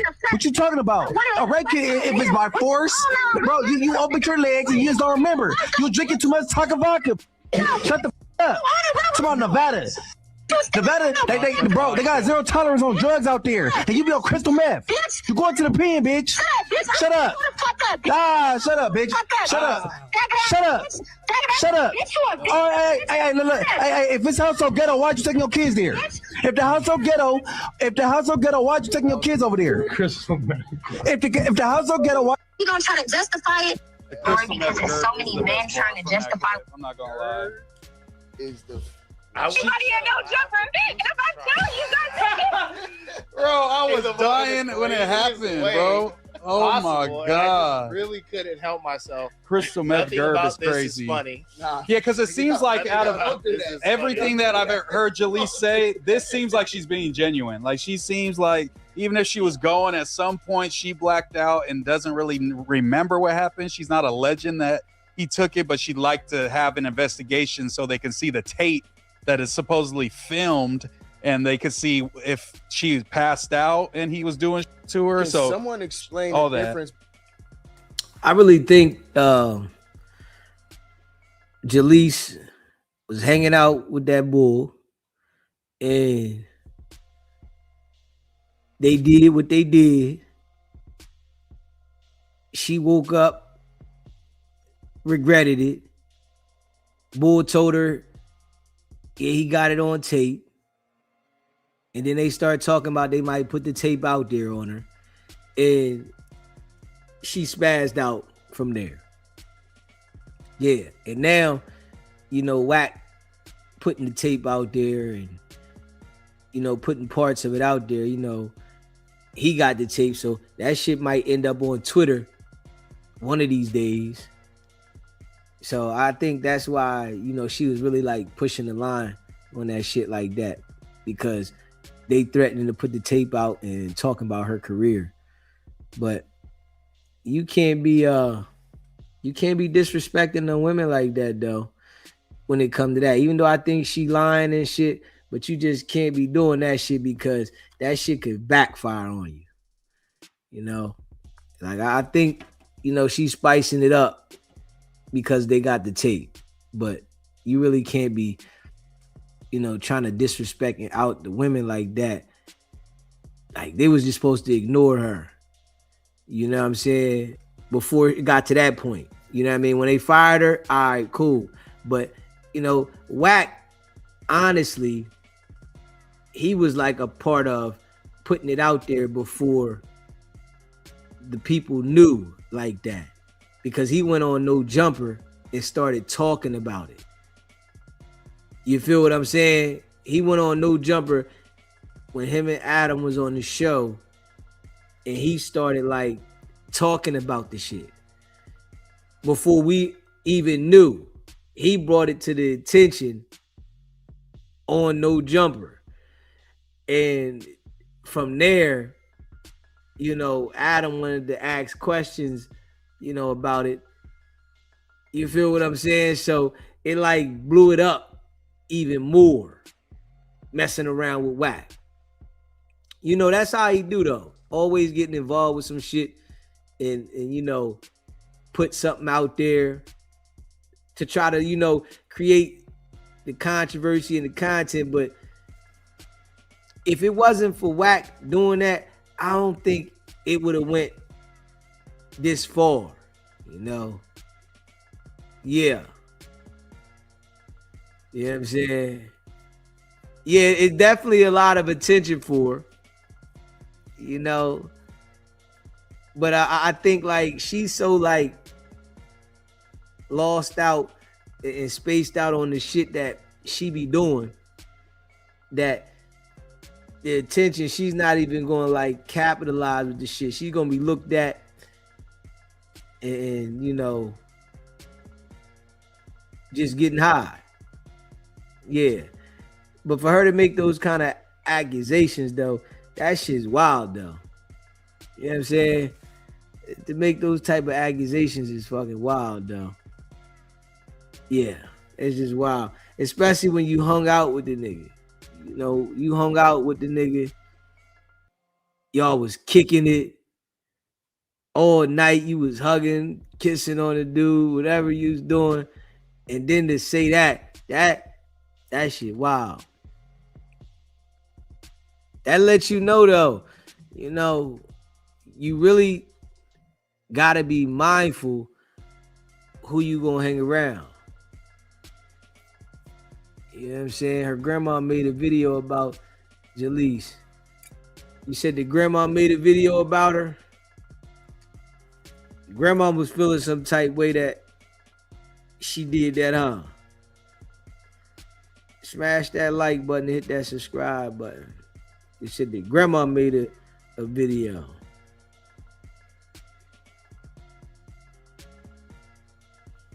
Yeah, the grandma made a damn video, huh? Let me see.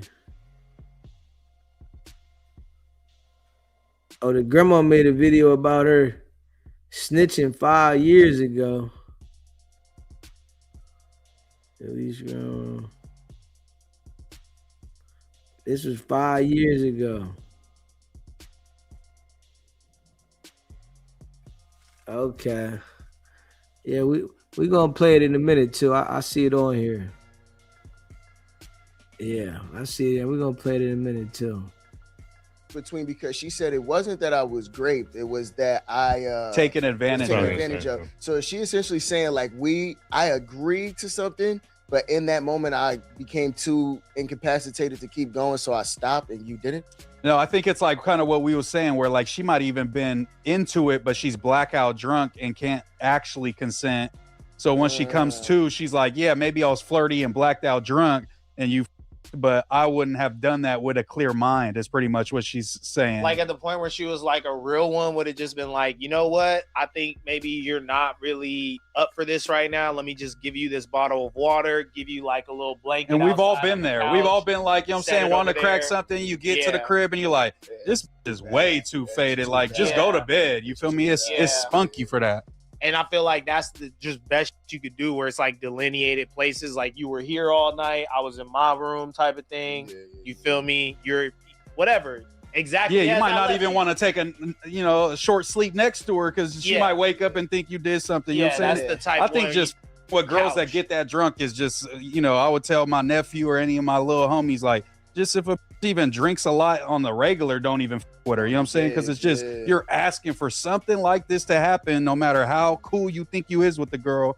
Every girl could have that moment where she like, I don't know what happened. I don't know what you did to me, and I'm finna go to the police. And more. Remember the Aziz Ansari thing where like they weren't even like up like that. She just the next day was like, actually, I wasn't really that comfortable, even though I said I was in the moment. So it's like, and he didn't even. I think he stuck his fingers in her mouth and made out with her. I think, and he got canceled for that. For sure. Oh, he got canceled. Yeah, they canceled him. It was like the Me Too movement. That's why it was going crazy back then. I mean, do you guys remember like Andrew Callahan? Yeah, absolutely. He got canceled. I remember he got canceled too. And again, girl was not wasted. She just said later on that in the moment she felt pressure. But he was on. He did admit he was on some sex pest. You know what I'm saying? Where he was like kept asking the bitch, kept bothering her, like, you know what I'm saying, wanting to, and then she eventually caved in. And that's like, it's not as bad as, taking some. But that's not even close. But that's just normal. What? But it's DMing over and over as you pestering the bitch for the pussy. I think it's different when you're in person and you're a person of prominence versus like. For sure. And it was a random little like from his hometown type thing. You know what I'm saying? But man, bro, listen. At the end of the day, I think it's two things that we got to do. We got to keep people honest. You feel me? And we got to respect people for whatever they feel as if happened to them. Yeah. You feel me? But like I said, I think sometimes we forget about keeping people honest. You know what I'm saying? Yeah. Like, it's crazy, bro, that somebody could say, hey, yo, I'm down for this. And then tomorrow be like, nah, I'm good. You know what I mean? Like, that's crazy, bro. And then now your life is over because of that shit. So I think at a point we got to like keep people honest, bro. Yeah, look at all the college athletes that their whole careers have been ruined. And they were supposed to go to all the leagues. And not for the dudes taking it. You feel me? I ain't talking about for the dudes taking it, but sitting here like, because there's a bunch of weirdos that ruin it for everybody else that's outside doing whatever, slipping drinks, all kinds of that shit is prominent as even today. Like, low key, that's why those consent courses, like the new ones that they do, hit so hard. And I feel like everybody should go through that. Like, in college they make you do it or whatever, because like you really learn how to navigate those situations. And some people are like, oh, this kills my game or whatever. See, we didn't have that, but it helps actually. I seen one with the opposite. It's like a black dude that do the classes, and it's with like little boys like that's 12, and he's hitting them with like the. Like, like reading a girl's body language, like, oh, let me get a hug. And she like kind of iffy, but you pressure. And then she's like, okay, I'll give you a hug. He's like, nah, we don't do that type of shit. You know what I'm saying? Like, she should want to be, engaging with you. It shouldn't be a forced thing. Like, but there's all kinds of nuances with dating and interacting with women that motherfuckers, a lot of people just, if your big homies, your older cousins, your pops don't put you on game, they just going out in the world and just doing. You know what I'm saying? I remember that give me the hug dude in high school. Absolutely. And that's literally, it's a course so these kids don't turn into where my hug at. You know what I'm saying? Same posture every time. Where my hug at? And they be the ugliest. They're the same dudes that go up to the twerking and she turn around and then stop twerking and walk off. We all got homies like that, for sure. The Yikin era, for sure. I had homies getting hit with that. Man, I just wish that Jaleese would just like take a breather, bro. Like, you need to be offline, like, for a cool minute, not just with this whole scenario, like everything she's been through this past year. And now, like, people are questioning if this is real or not and stuff. And it's just all symptomatic of what's happening. I don't have an opinion on this. As I said before I left, I don't think anyone should have an opinion on it. I think it's an investigation that's going to happen. The only thing I'm saying is that if Jaleese, Unc, all these people link back up after this, YouTube needs to take that page down.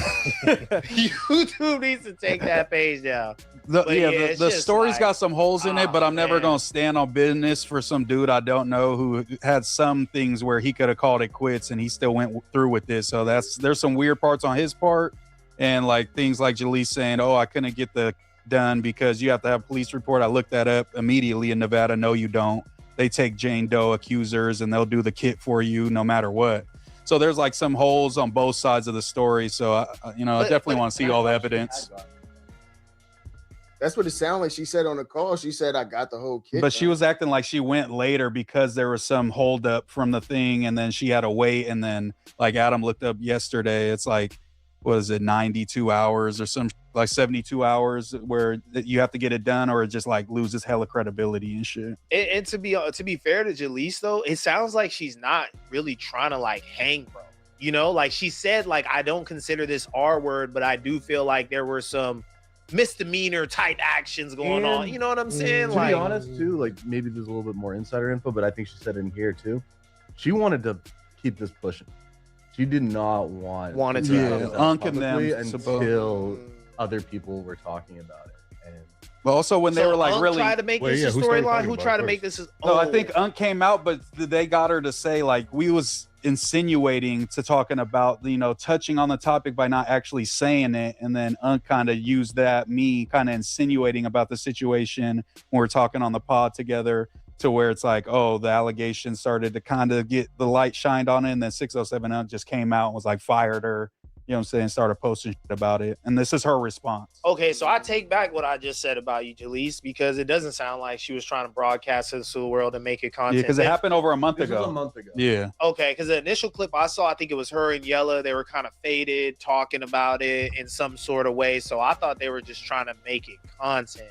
But this was whack shit. Whack heard about the situation and he came with the shit. Like he always do, you know. Whack came out with the shit, man. Always inserting himself in what somebody else got going on all the time. not what was initially happening. So I take that back. Like, this should have definitely been handled off of camera. And this is like sad to see it play out. Yeah, I want to be able to believe women, but with Jalise, it's just really hard. And sadly, I gotta be honest, bro. That's what I'm saying. Like, it might be, you know, she might have lied. She might have made this whole thing up, which is, you know, people are like, why would she do that? Bro, I've seen a million athletes have ruined their life and then come out later and say, I made the whole thing up. I know. I'm just saying, like, these are college athletes before NIL. They didn't have no money either, and they was getting hit with the case. Right next to Jalise on that motherfucking couch, bro, when she called somebody a PDF, and I seen her with that person a little bit. That's been being brought up a lot. Like, that to me is, like we was just speaking about earlier, that's a crazy claim to make towards somebody, bro. Yeah. Like, and to then be with that person again, and then somebody, I don't know who said it earlier, somebody was like, yo, it'd be crazy. Ricky said it'd be crazy to see them all back together, but look at what we've seen already. But like, just to that though, you could be the biggest piece of on earth, and that still doesn't mean that someone could assault you in that manner. Sure. You know what I'm saying? Nobody's saying that. I'm just saying I get what you're saying, and that's what we're all No, he's saying a with. piece of shit could possibly make something terrible like this up. That's what we're saying. If you've seen somebody do something that was, if something happened to her, she very could be bad. Yeah, like Munchie I don't was put saying. it past somebody to do something very bad again. Like, she could be a prostitute that sells it every night, and it don't mean that somebody could take the coochie. You know what I'm saying? It's just, you know, it ain't that's never validating okay. anybody Yeah. doing no weird shit. But if like she that. lied, she's damn near, you know, on the same level as that's taking advantage of drunk And bro, girls. like anything else, bro, you're gonna look at somebody's credibility. You know what I'm saying? No, that's why I made the comment. I don't think that you're defending any of the weird shit, by the way, just to clean it up. But I'm just saying, like, obviously this person's character is very shaky, and we all can admit that. You know what I'm? Yeah, I think they talking about DC Baby Draco. Yeah, because I think she did say something about him. And then they got back hanging out and cool with each other. So she one of them type girls. Talk crazy about dudes and then go back and hang out with them. That would be crazy though. That would be crazy. Yeah, that would be crazy. Yeah, but you know, you definitely can't put it past them. But that would be crazy. Because she making these type of claims, talking about, you know, dude took advantage of her. That would be some wild shit. You know what I'm saying? That would be wild. I'm saying, but I just feel like women, kids, we kind of play with a different realm of sensitivity with them. You know what I'm saying? Because like if she was in a situation where she was taken advantage of, there's not much she could do to stop it. Yeah, you know what I'm saying? And that's especially really being fucked blackout up. drunk or on other substances as well. Right. Yeah. You know what I'm saying? So it's like we still gotta like, you know, kind of leave that little bit of room for for sure. But I think like, we are though. We I have think we for sure, because I'm not standing on the skinny from the 9 line at all. It's You know, just acknowledging both sides and understanding the you know what I mean, like the perspective of what's going on. We were sitting there during that New Year's stream, and you could look at my face the entire time. I'm sitting on this couch, and I'm like, I can't believe this girl has all this to say about this man, and you were just kicking it with him, so you knew he was like messing with underage girls, but you was still letting him hit. Like, how does that work? I was like, women's minds can't be that different. Yeah, because like we give the kids and the women the benefit of the doubt, but until it's the boy who cried wolf, then it's like, bro, you said a bunch of shit that it ended up not adding up. It's like, we just have to take that. Exactly. You know what I'm We'd saying? be fools to ignore that. We would be fools to ignore it for sure. It's just like, man, some people don't belong on the internet, bro. Like, I don't think Shorty is like an iota of entertaining, and just this is too much real life. You know what I'm saying? I like my crash outs, like Lush One. It's about as far as I could go. Lush One. We live in the authenticity world, though. People want it to be real. Unfortunately, you just don't want to. I just don't want to be that person that has to subject myself. You to, put like, your whole expose life it's and crazy. You gotta have some sort of all your family members on the internet and all that. At a certain point, you can't play with certain titles and jackets and like that because it's not gonna end well, and it makes you look crazy for still associating. Can we look at the T-Rail one real quick? Hey, yo, like, Jaleese definitely, you know, she be doing some extra shit. I appreciate that, bro, gifting those memberships. Appreciate that. You know, shout out to people that was, you know, gifted the membership. Hopefully you maintain the membership. We really appreciate supporting the channel with that, bro. That's a fact. Yeah. She do too much. The grandma was on there. I did see that. I don't know if I want to play the grandma shit. The grandma was going hard. Yeah, the grandma was going crazy. I don't know if I want to play the grandma shit. Because grandma she went left. No cap. Yeah, grandma went off on some other shit. Said that she was popping pills and she done told on her mom, and yeah, grandma went all the way left. I'm like, man, I don't know if I want to play that one. Yeah. She was like on one. You know what I'm saying? Yeah, grandma was on one. I don't know if I want to, you know what I'm saying? I don't know if I want to play that one. Yeah. The shit that the grandma was saying was like too much. You know? And I think that was like 5 years ago. Yeah, that was like 5 years ago. Like, god damn. Smash that like button and hit that subscribe button. You know, shout out to the people that was gifted a membership, man. Yeah, grandma going off, and grandma talk like straight like gangster. Like grandma, you could tell she was out there in the street. You know, I guess her mom cut her off. She snitched on her mom. You know, mom cut her off. Mom was upset at the grandma because the grandma, you know, took her in and was still dealing with her. So the mom felt some type way, cut the grandma off. Yeah, grandma said she tried to get her baptized, and you know, I guess her and somebody else running the streets. They getting high and then they telling on each other. And grandma was talking like she went off on some other shit. Yeah, she went off. I said, oh, I don't know if I can play this. Yeah, because she just was just going off. She's cussing too damn much. We don't need that. You know what I'm saying? You say a little bit of cussing, you know what I mean? But yeah, grandma was far gone. You know?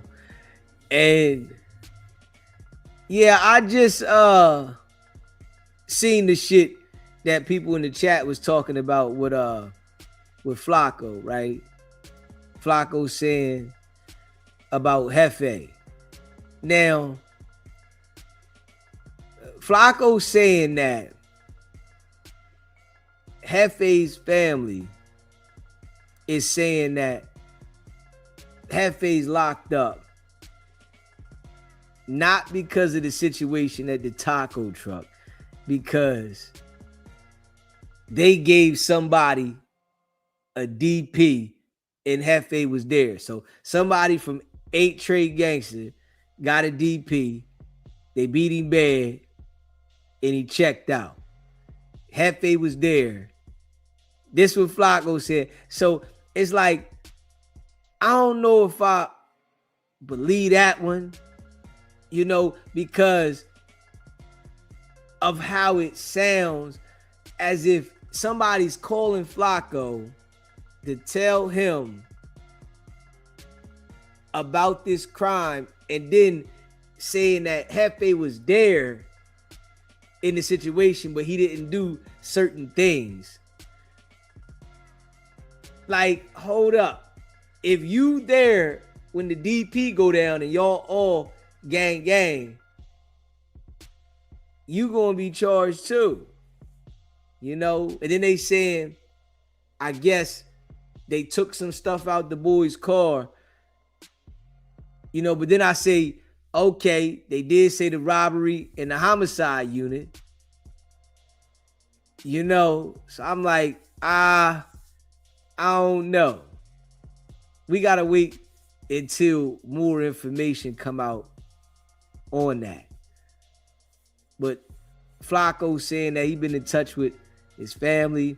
If the family saying all this, is they saying all this because Jefe going to say that he didn't do nothing but he was there? Is he going to point the finger at the other people? See, that too. You know, if it went like that, it's all fun and games until it go left. You know what I'm saying? Appreciate that, Wisdom Seeker. It's all fun and games till it go left. You know what I'm saying? That, hey, listen. Now listen. That there could be the possibility. Family scared they house gonna get shot up by the Bloods now. Straight up.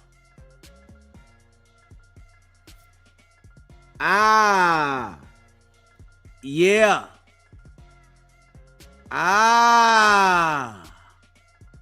That does sound, you know, more like why the family would say that.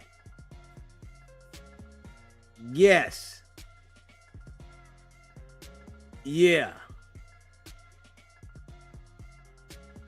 That would sound like something for him to be like, yeah, let me switch this up and get the family low, man. You gonna have these niggas coming at us. You know what I'm saying? Yeah. And Flacco trying to clean it up. Yeah, Flacco trying to clean it up. Knowing that, you know, he put that out there that way. And people can't get the Jefe, so what we got to do? We got to go see the fan. Now, that shit there do sound like possibility. Yeah, Ayo, Flacco definitely ain't got no shame though. Flacco is definitely, you know, one of those guys that, you know, he gonna put whoever out there and stand on it, not caring. You know, he definitely, you know that. Wack gonna say Aunt Hefe ratted on his homies at the DP. We definitely know that. Hey, listen, I said that yesterday. That's coming. He gonna say Hefe ratted. He been ratting. We know that. That's his thing. Yeah, Hefe ratted. He been ratted. I told y'all, niggas rat. You know what I'm saying? We know he definitely gonna do that. Flacco first said Hefe knocked off of blood and put Hefe family at risk for retaliation. Yes, he did. Flacco afraid of lawsuits. That's all. Yeah, Flacco do be, you know, saying some shit. You know, he do be saying some shit. Yeah, he do. Smash that like button and hit that subscribe button if you haven't subscribed to the channel yet. Yeah, Flacco do be saying some shit though. Yeah. And we got to remember also, he did lie on Govan about some homicide shit before too. Yeah, he did lie on Govan before too about some homicide shit. You know, so yeah, messing around with Flacco. You know, but we do know Hefe locked up for a homicide. Yeah, we do know that he's locked up for a homicide. And we're gonna see how this thing unfolds. You know what I'm saying?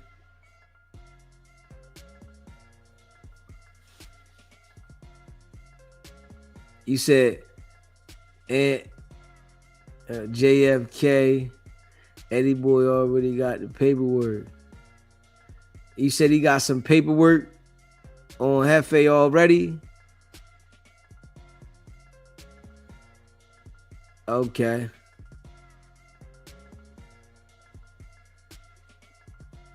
Okay, but you know they be lying too, man.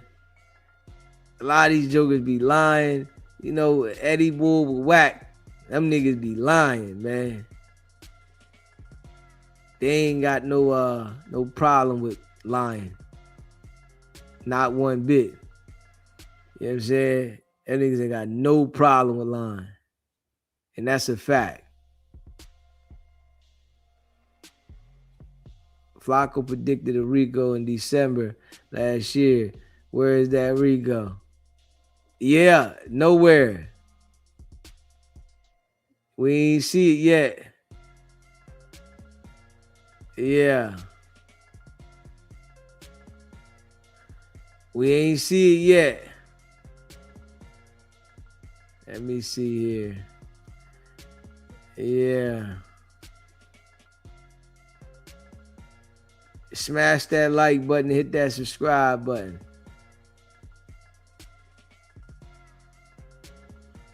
Let me see. Smash that like button, hit that subscribe button.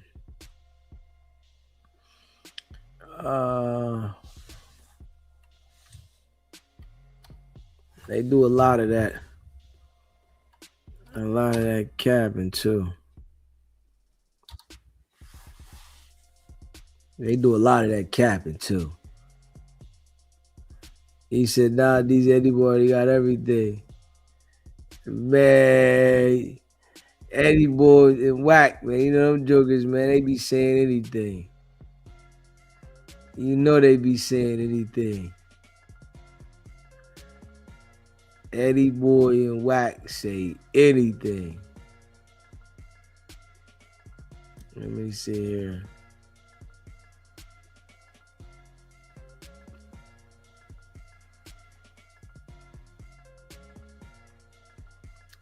Smash that like button and hit that subscribe button.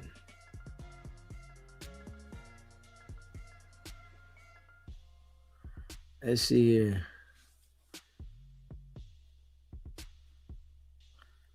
Let's see this right here, y'all. Smash that like button, hit that subscribe button. Shout out to all y'all. Yeah, Flacco definitely unreliable. Yeah, definitely. Flacco is definitely unreliable.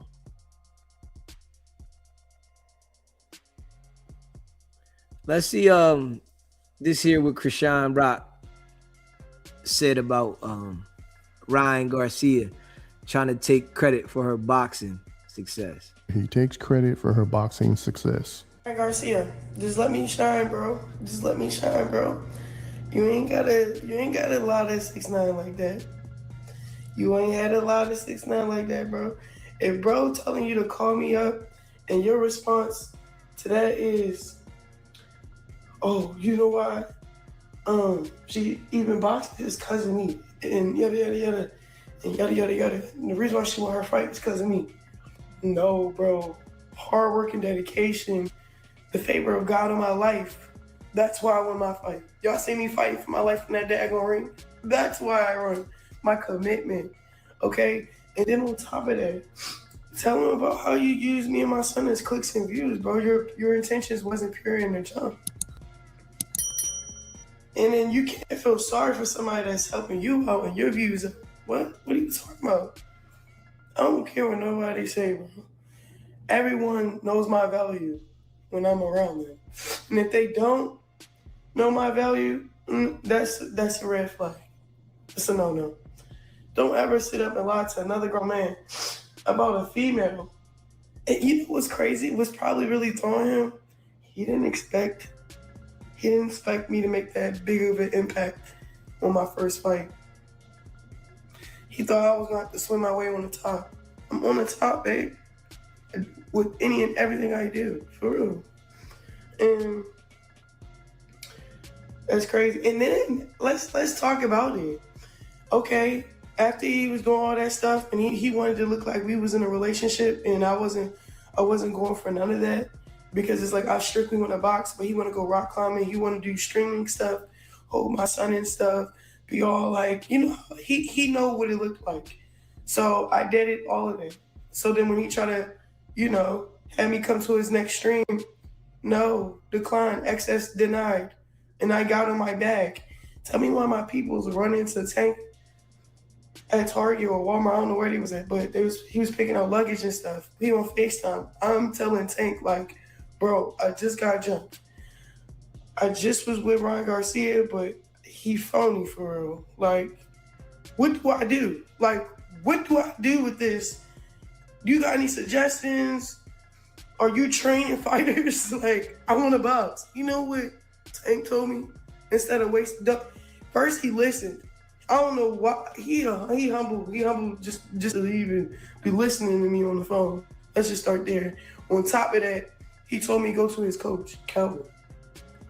That's Ryan Garcia could have did that. And then it's like you just spiraling. You're begging the same people I train with to fight you again. Now, why would he fight you again? You got bigger fish to fry, bro. After Tank fight, I could tell you losing, it broke your spirit. Because you spiraled after that. And I believe in redemption stories. I believe in overcoming. But bro, when are you gonna, overcome that? Like, in the realest way. I'm talking about to the point when you're not begging for me rematches, to the point when you're not sitting on stream talking about somebody and a baby. That's global. I said it. I see my analytics. I'm national, bro. Over 100 countries was tuned in on my fight. You can't take what's in me because it was from God. You can't take credit. You're not God. You're not God, bro. And I get it. You in the boxing world.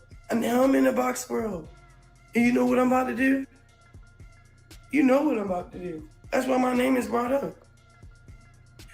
You know, I'm just trying to understand this boxing world stuff. So just help me understand. Walk me through it for real. Because I could have sworn that everybody that's calling out Tank was the same people that loved and studied him and was impacted by him. And it's like, and I get it.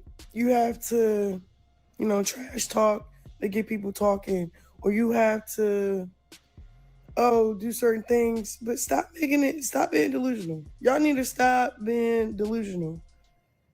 Y'all know who Tank is. Y'all know why y'all calling him out. Why are you calling him out though?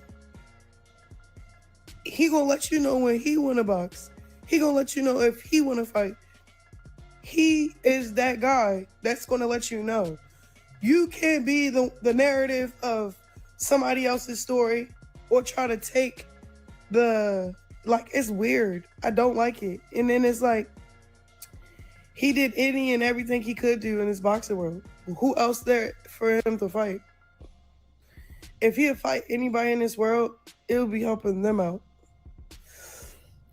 Obviously, he'll benefit off of it from the money, but I'm saying, like, that's how legit he is. He'll benefit off the money, but he's literally helping the next person out for him. Like, here go your handout. I think he probably got to a point, I could be wrong, he tired of giving y'all handouts. Be sure to like, comment, and subscribe. I'll sit back and watch. You go get a fight that's bigger than him. I'll wait. There's no one. There's no fight that's bigger than him. There's no fight that's bigger than him. There's no fight that's bigger than Tank. So, you calling him out, you letting the interviewers disrespect him because it strokes your ego. I just think it's foul play. I don't agree with it. I could be wrong, but I'm sticking with what I said. Now I see why other fighters are calling them out and stuff like that. Y'all know the whole world missed that, man. Y'all missed that. The Friday, Saturday nights. I don't know what night it is, but those nights when you going to the Tank fight, you watching the Tank fight. Y'all miss him. Just say that. Y'all don't gotta be faking the interviews, talking about, oh yeah, just say y'all miss him. Stop trying to disrespect him, man, because y'all miss watching him. Y'all miss watching him, bro. Y'all miss that grown man. I'm hanging up. Bye. Cali. They gonna have a hell of a day. They ain't gonna where you from, bro? I ain't gonna know what to say. No, I'm nationwide. In between East Coast, West Coast. My baby's born in Baltimore. From Baltimore. At Union City. I know. We got across the car.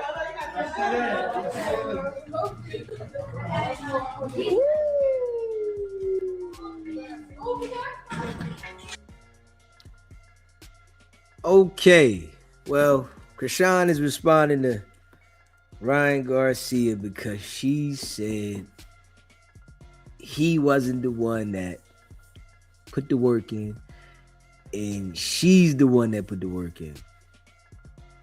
Well, I do believe she did train hard for the fight. And it is crazy, though, that when you accomplish something, you know, with the fight, you know, because she still got some other shit she need to work on, but she accomplished something with the fight. You know, people want to take credit with you. They want to, like, you know, take credit for what you did, you know. But we don't want to see her going back, acting like everything cool with Blueface. You know what I'm saying? I ain't with that. Yeah, if it's like that, you know, I got to address it. Yeah, you know. But yeah, we're gonna see how her next situation go from there. You know what I'm saying? How it goes. Who she gonna fight next? You know? Yeah. But I think when she went back and was around Blueface and everybody was saying what they was saying, she seen it was a lot of people like, hold up. So yeah. We ain't hearing none of that shit no more. Yeah, she needed to go back around to get the clarity. Blueface ain't paying her no damn mind. None. He ain't paying her no mind. At all. He don't care about nothing she talking about. Yeah. Try and manipulate her. That's it. You know how it go. Try and manipulate her.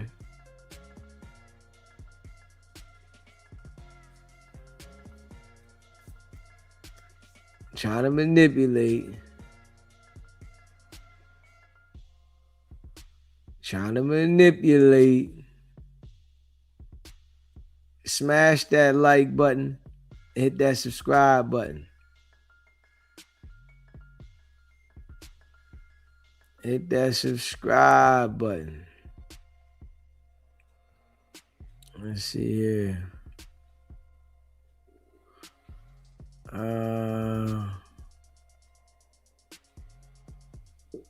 Where's my...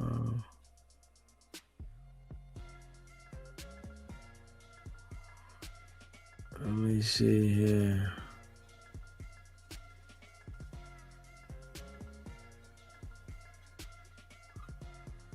You know Carlissa off the hook. Let's see what Carlissa said here. Smash that like button, hit that subscribe button.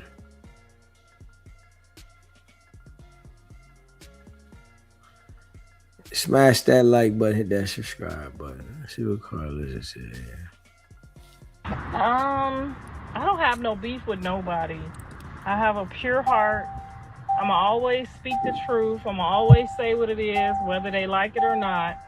And that's just what it's gonna be. If they don't like it, great. If they don't like it and they, they agree or disagree, great. If they want to be disrespectful, great. Whatever they choose, that's their portion of, whatever it is.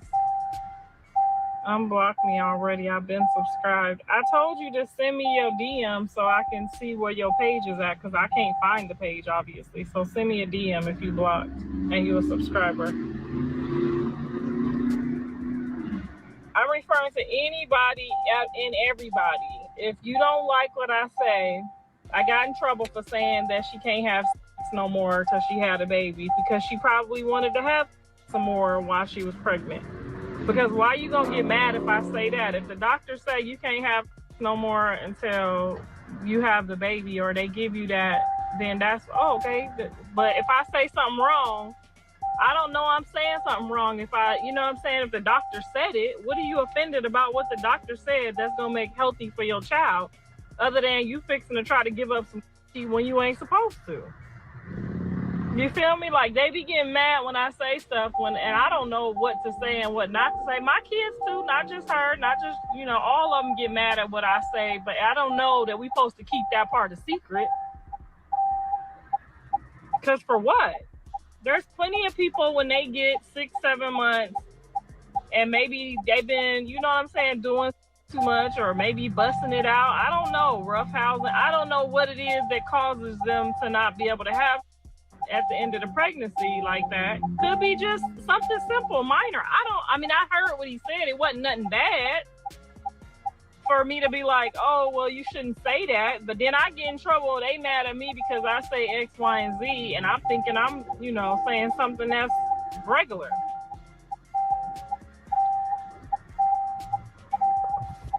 So I don't know if I'm kicked out. I definitely can't stand that bonnet either. Yeah. It's not it. Yeah, she keep coming out with the damn bonnet on. I don't like the bonnet outside anyway. It make you look like the one-up mushroom. I do not like the bonnet outside. Yeah, I don't even really like it in the house. But I just don't like the damn bonnet. But I can understand it when you got to lay down with it for the hair. But wearing it outside, I do not like it. Out of the delivery room or not, but hey, I'll see the kids when they get here, and if they hold them from me, I'll see them when they get grown. Okay, I'm not about to cry about spilled milk or nobody else's kids, and y'all already know black grandmas do not be trying to watch what the we say. That's just, we gonna say what's on our mind. My grandmama did it, and I ain't never ever cussed her out, call her bald-headed or nothing, and she talking about she gonna have my grandbaby calling me the bald-headed grandma. Well, what he gonna call your mama? That's what I want to know. What he gonna call them people over there? Because I'm okay with being called the bald-headed grandma. I'm quite okay with that. But when that skin get to crack-a-lacking, baby, and you start looking like your mama, and my son start trying to wave you, trade you, or whatever it is that these black men do when they get tired of that cracked-up skin, I don't want to hear about it. Because bald-headed, I could put a wig on, honey. When them face skins and structures get to drooping, baby, you can't put no wig on that face. Okay? So let's just keep it cute. All I said, she mad because I said she can't have till she have her baby. That's only a couple of more months. See? Did it hang up or can y'all hear me? We good? Okay, whoever that was calling me, I'll call you right back. What she was gonna try to do was try to get that little wally. You know what I'm saying? Like, do it, but don't do it. Just give them some. No, the doctor said you can't give them none. You out. You got one foot in the circus and one foot out if that don't work. You halfway in and halfway out. You can't use that to trap nobody for 3 more months. You better come up with the best job they got, boo. But that's what you get for calling me bald-headed. Girl, I've been bald. I done had this bald spot since Blue was like 12 years old. I'm used to this bald spot. I know how to cover it up with my real hair and my fake hair. But you and your mama, y'all can't cover up them skins. Better start doing them face exercises. That's what people do when they skin get loose. They do the face exercise, huh? Show them. Yeah. They know. They know. But bet you she don't know. She better. Oh, you need some money, huh? Girl, she better get over there and get to practicing. Thank you. Have a good night. Y'all see the people knew. The lady knew what to do. Bet you she don't know. She just showed her though. Honey. Over there laughing at people bald spots, and you got about 15 minutes left on your skin elasticity. That elasticity is see-through. You got about 15 minutes on that elasticity. How you gonna be Cajun with a nose? That's the baffling part. She's Cajun as Cajun can get, and she got a nose. I'm not making this up. She over there, Cajun with a nose. Talking about my bald head. All her shit out of place. I'd have rather been black as hell with a little nose than light with a nose. But I guess you could fix it. You could go ask for Michael Jackson doctor. But you better start get them doctor's numbers, baby, cause start on that nose. Get you a tan ain't gonna work, cause I know you ain't allowed to be out there in that sun too long. She can't be out there and he'll call me bald-headed. All I said was she can't have. Now she mad at me cause talking about some you telling my business. I thought that was the part you was gonna tell them. It's normal for the doctor to say, hold on, especially if you got a person that's big in your life. Am I right, y'all? Sometimes when we have men that are big and we get pregnant, don't the doctor tell you to chill out? Because if the doctor ain't never told y'all to chill out, y'all been messing with Lil Willie.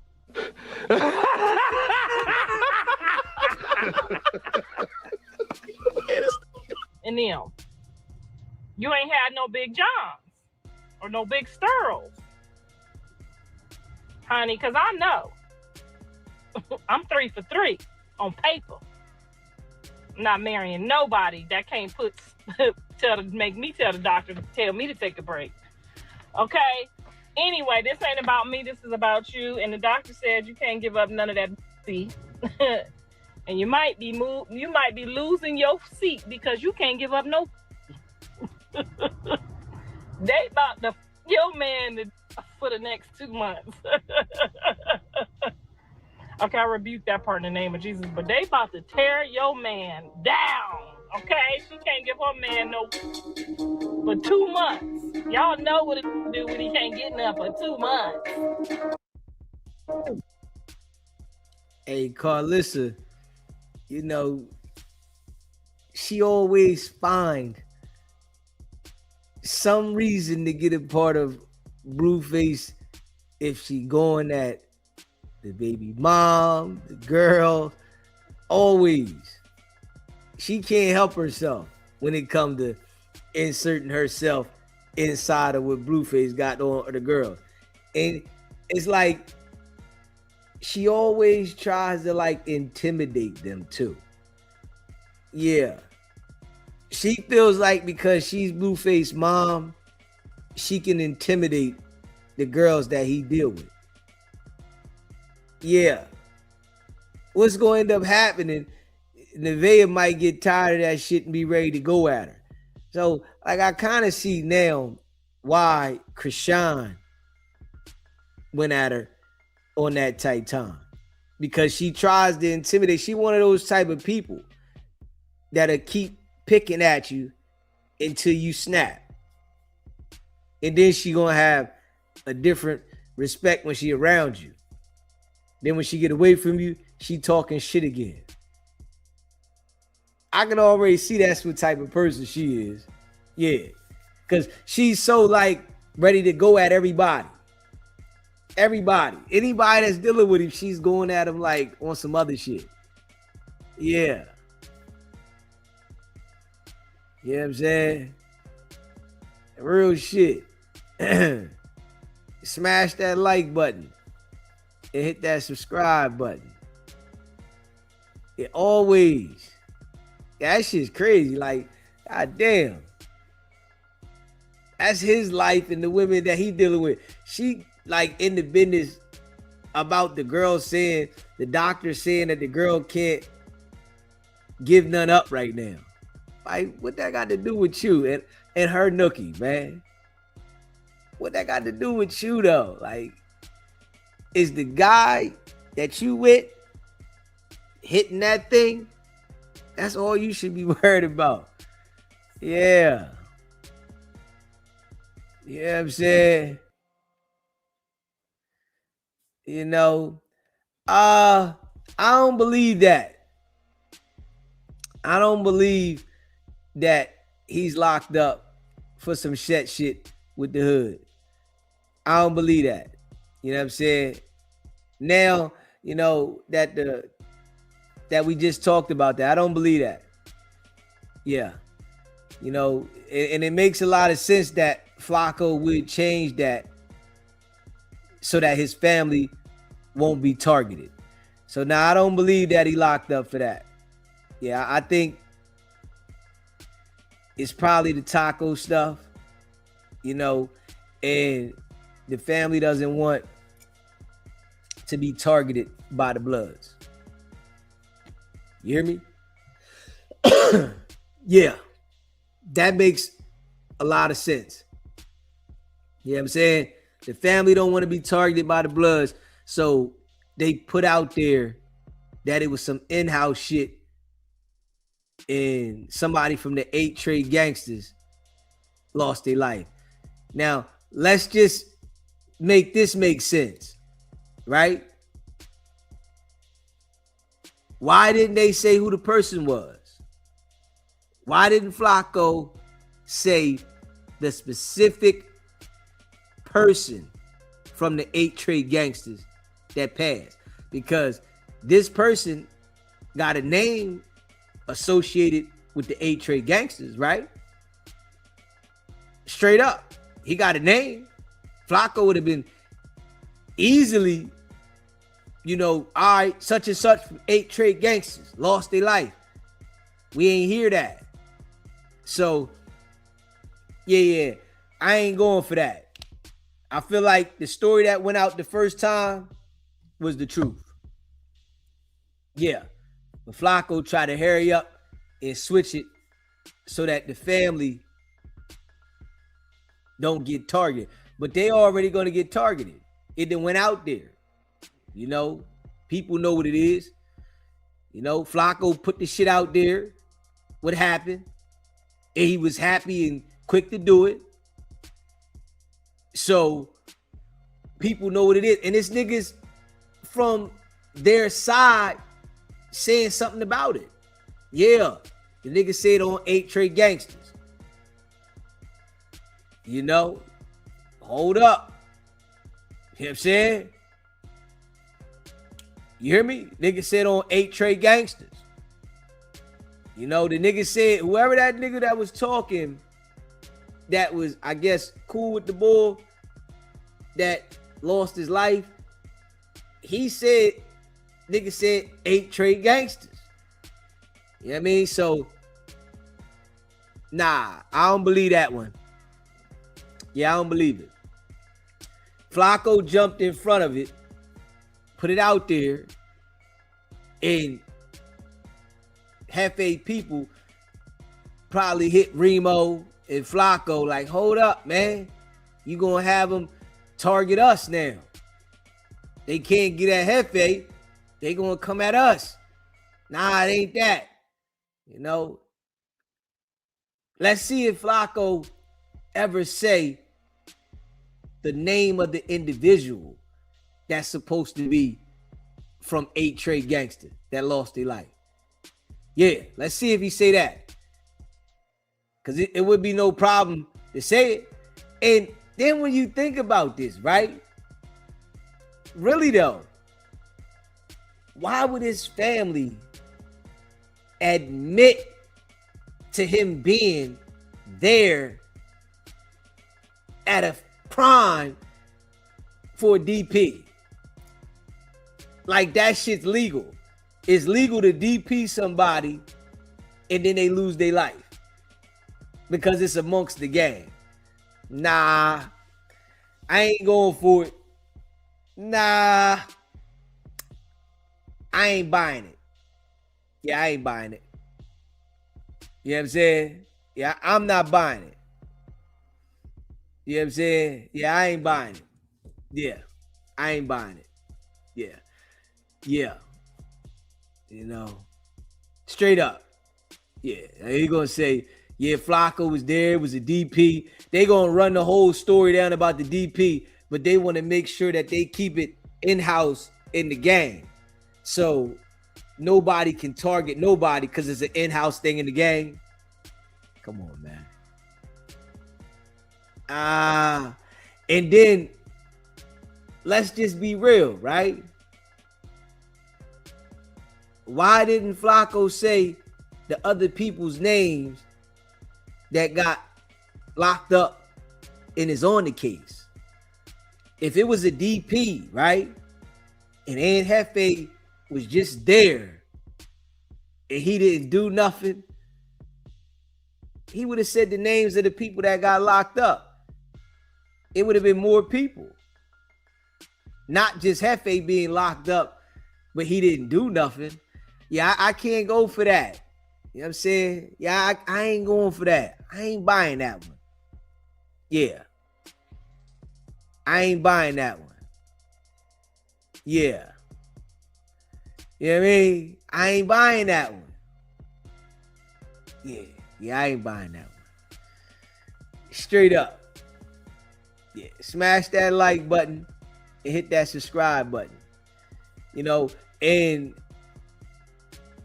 from how Jefe made the video right after and how the situation took place a couple days ago, and then right after he made the video looking funny and, you know, saying that, you know, the devil working and all that. Like, hold up. Nah, I ain't buying that one. You know? Yeah, for, you know, his family to like call and say like they're admitting to Jefe being there at this crime. Nah, I feel like that's somebody, you know, from his people just putting that together. Yo, let's just, come on, man. Flacco, man, you doing too much. These niggas want war now. They probably ready to go through ASAP and light the crib up.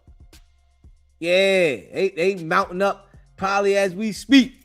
Like, man, shit. They loading up to get this nigga, man.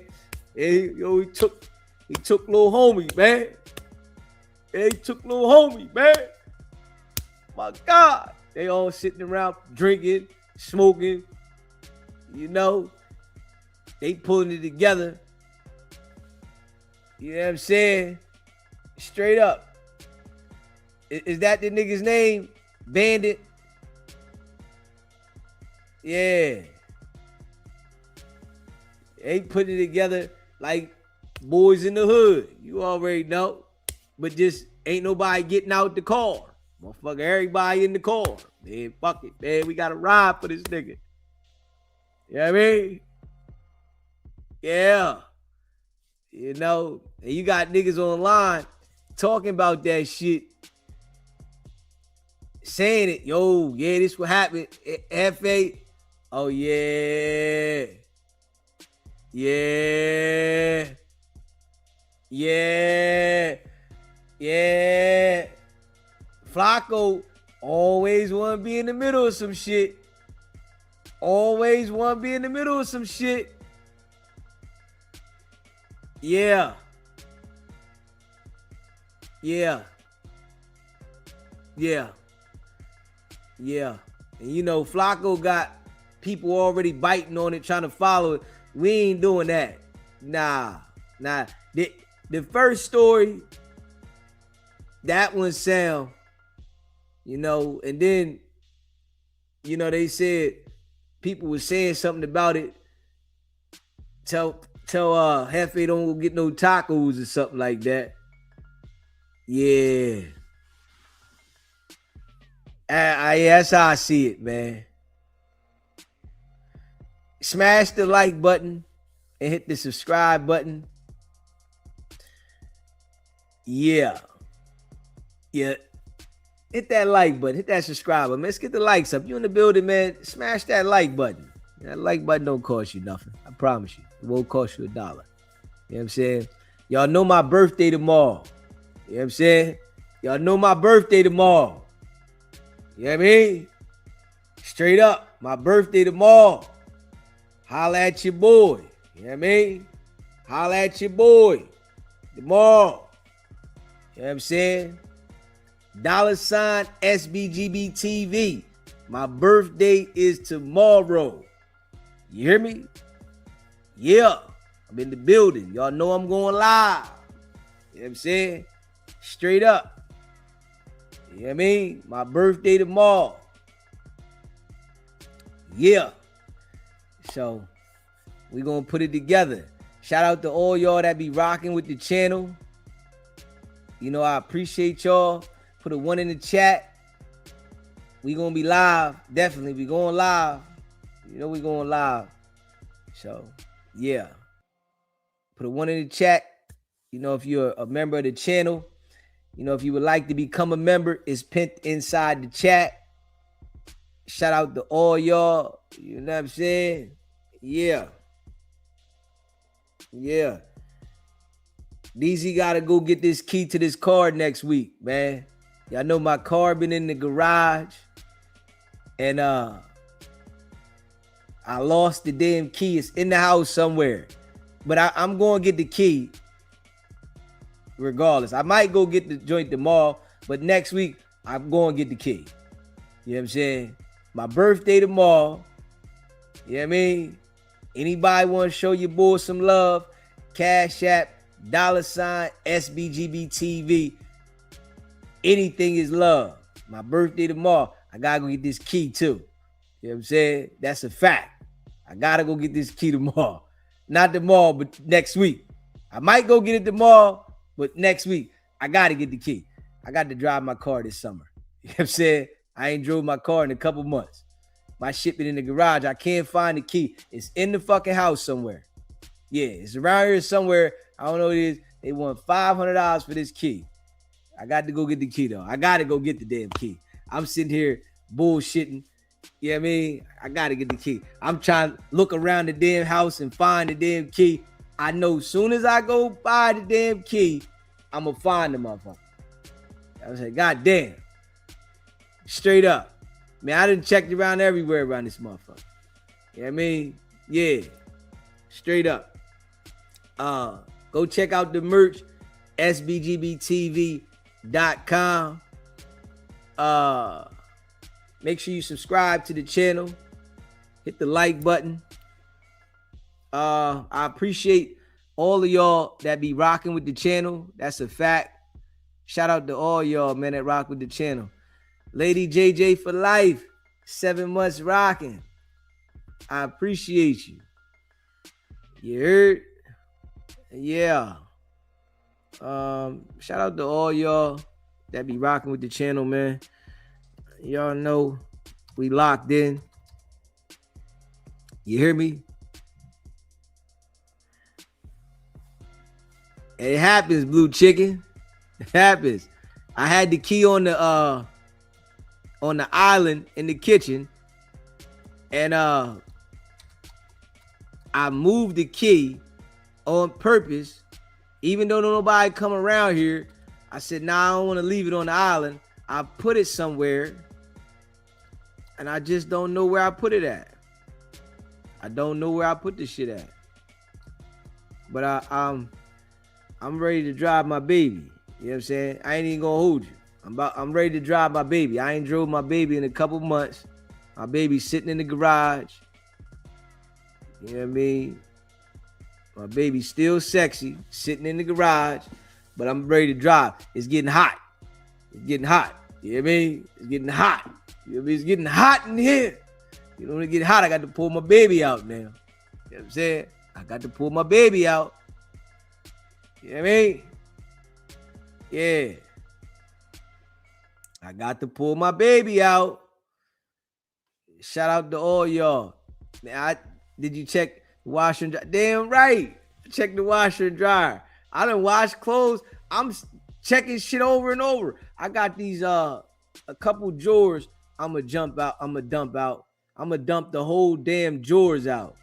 You know what I'm saying? I got a couple drawers that I got shit inside the drawers that I done just threw in the drawers. I'm dumping all of them out. I'm dumping all of them out. I got a couple of them. Dumping them out, go through them damn drawers. And then I'm gonna scan. And then now I'm just gonna have to get the motherfucker. I'm just have to get the motherfucker. You know what I'm saying? I just gotta get the motherfucker, man. Yeah.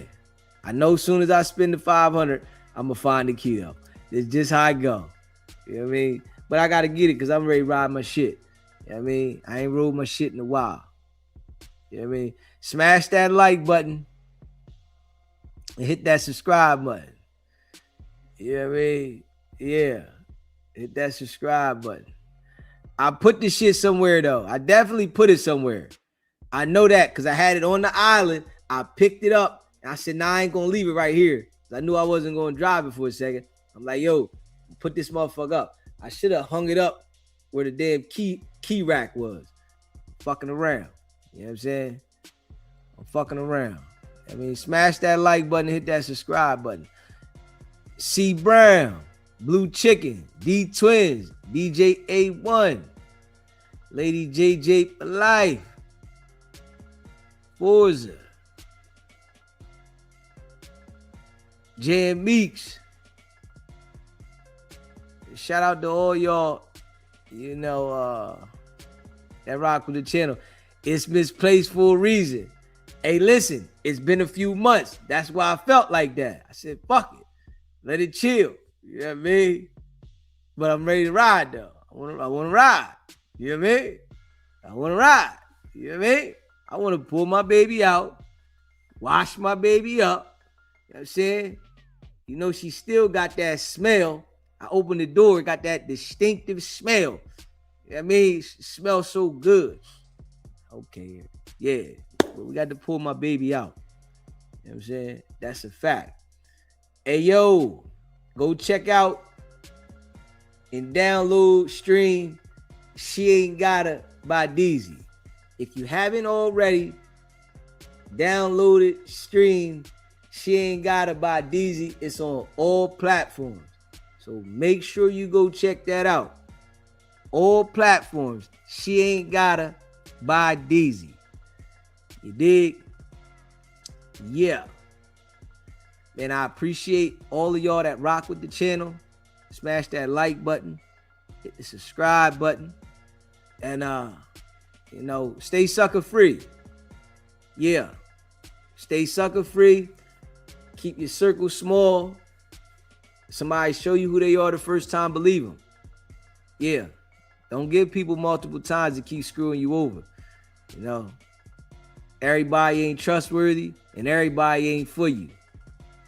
A lot of people really envy you, hate you. They just don't tell you. But you can see it in them. Smash that like button, hit that subscribe button, and it's your boy DZ. You already know what it is.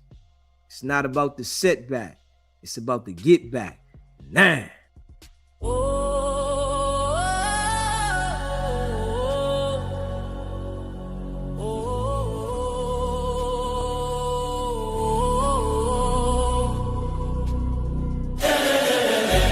Came out the mud, now we map out the stuff. Hands on the wheel, got my life in the car. Up and down roads, they said ain't for me. Now I run routes like a wide body Jeep. Selling work out the trunk, I was freezing at lights. Eating chips for dinner, counting quarters at night. Now it's bags in the back, got them strapped to the seats.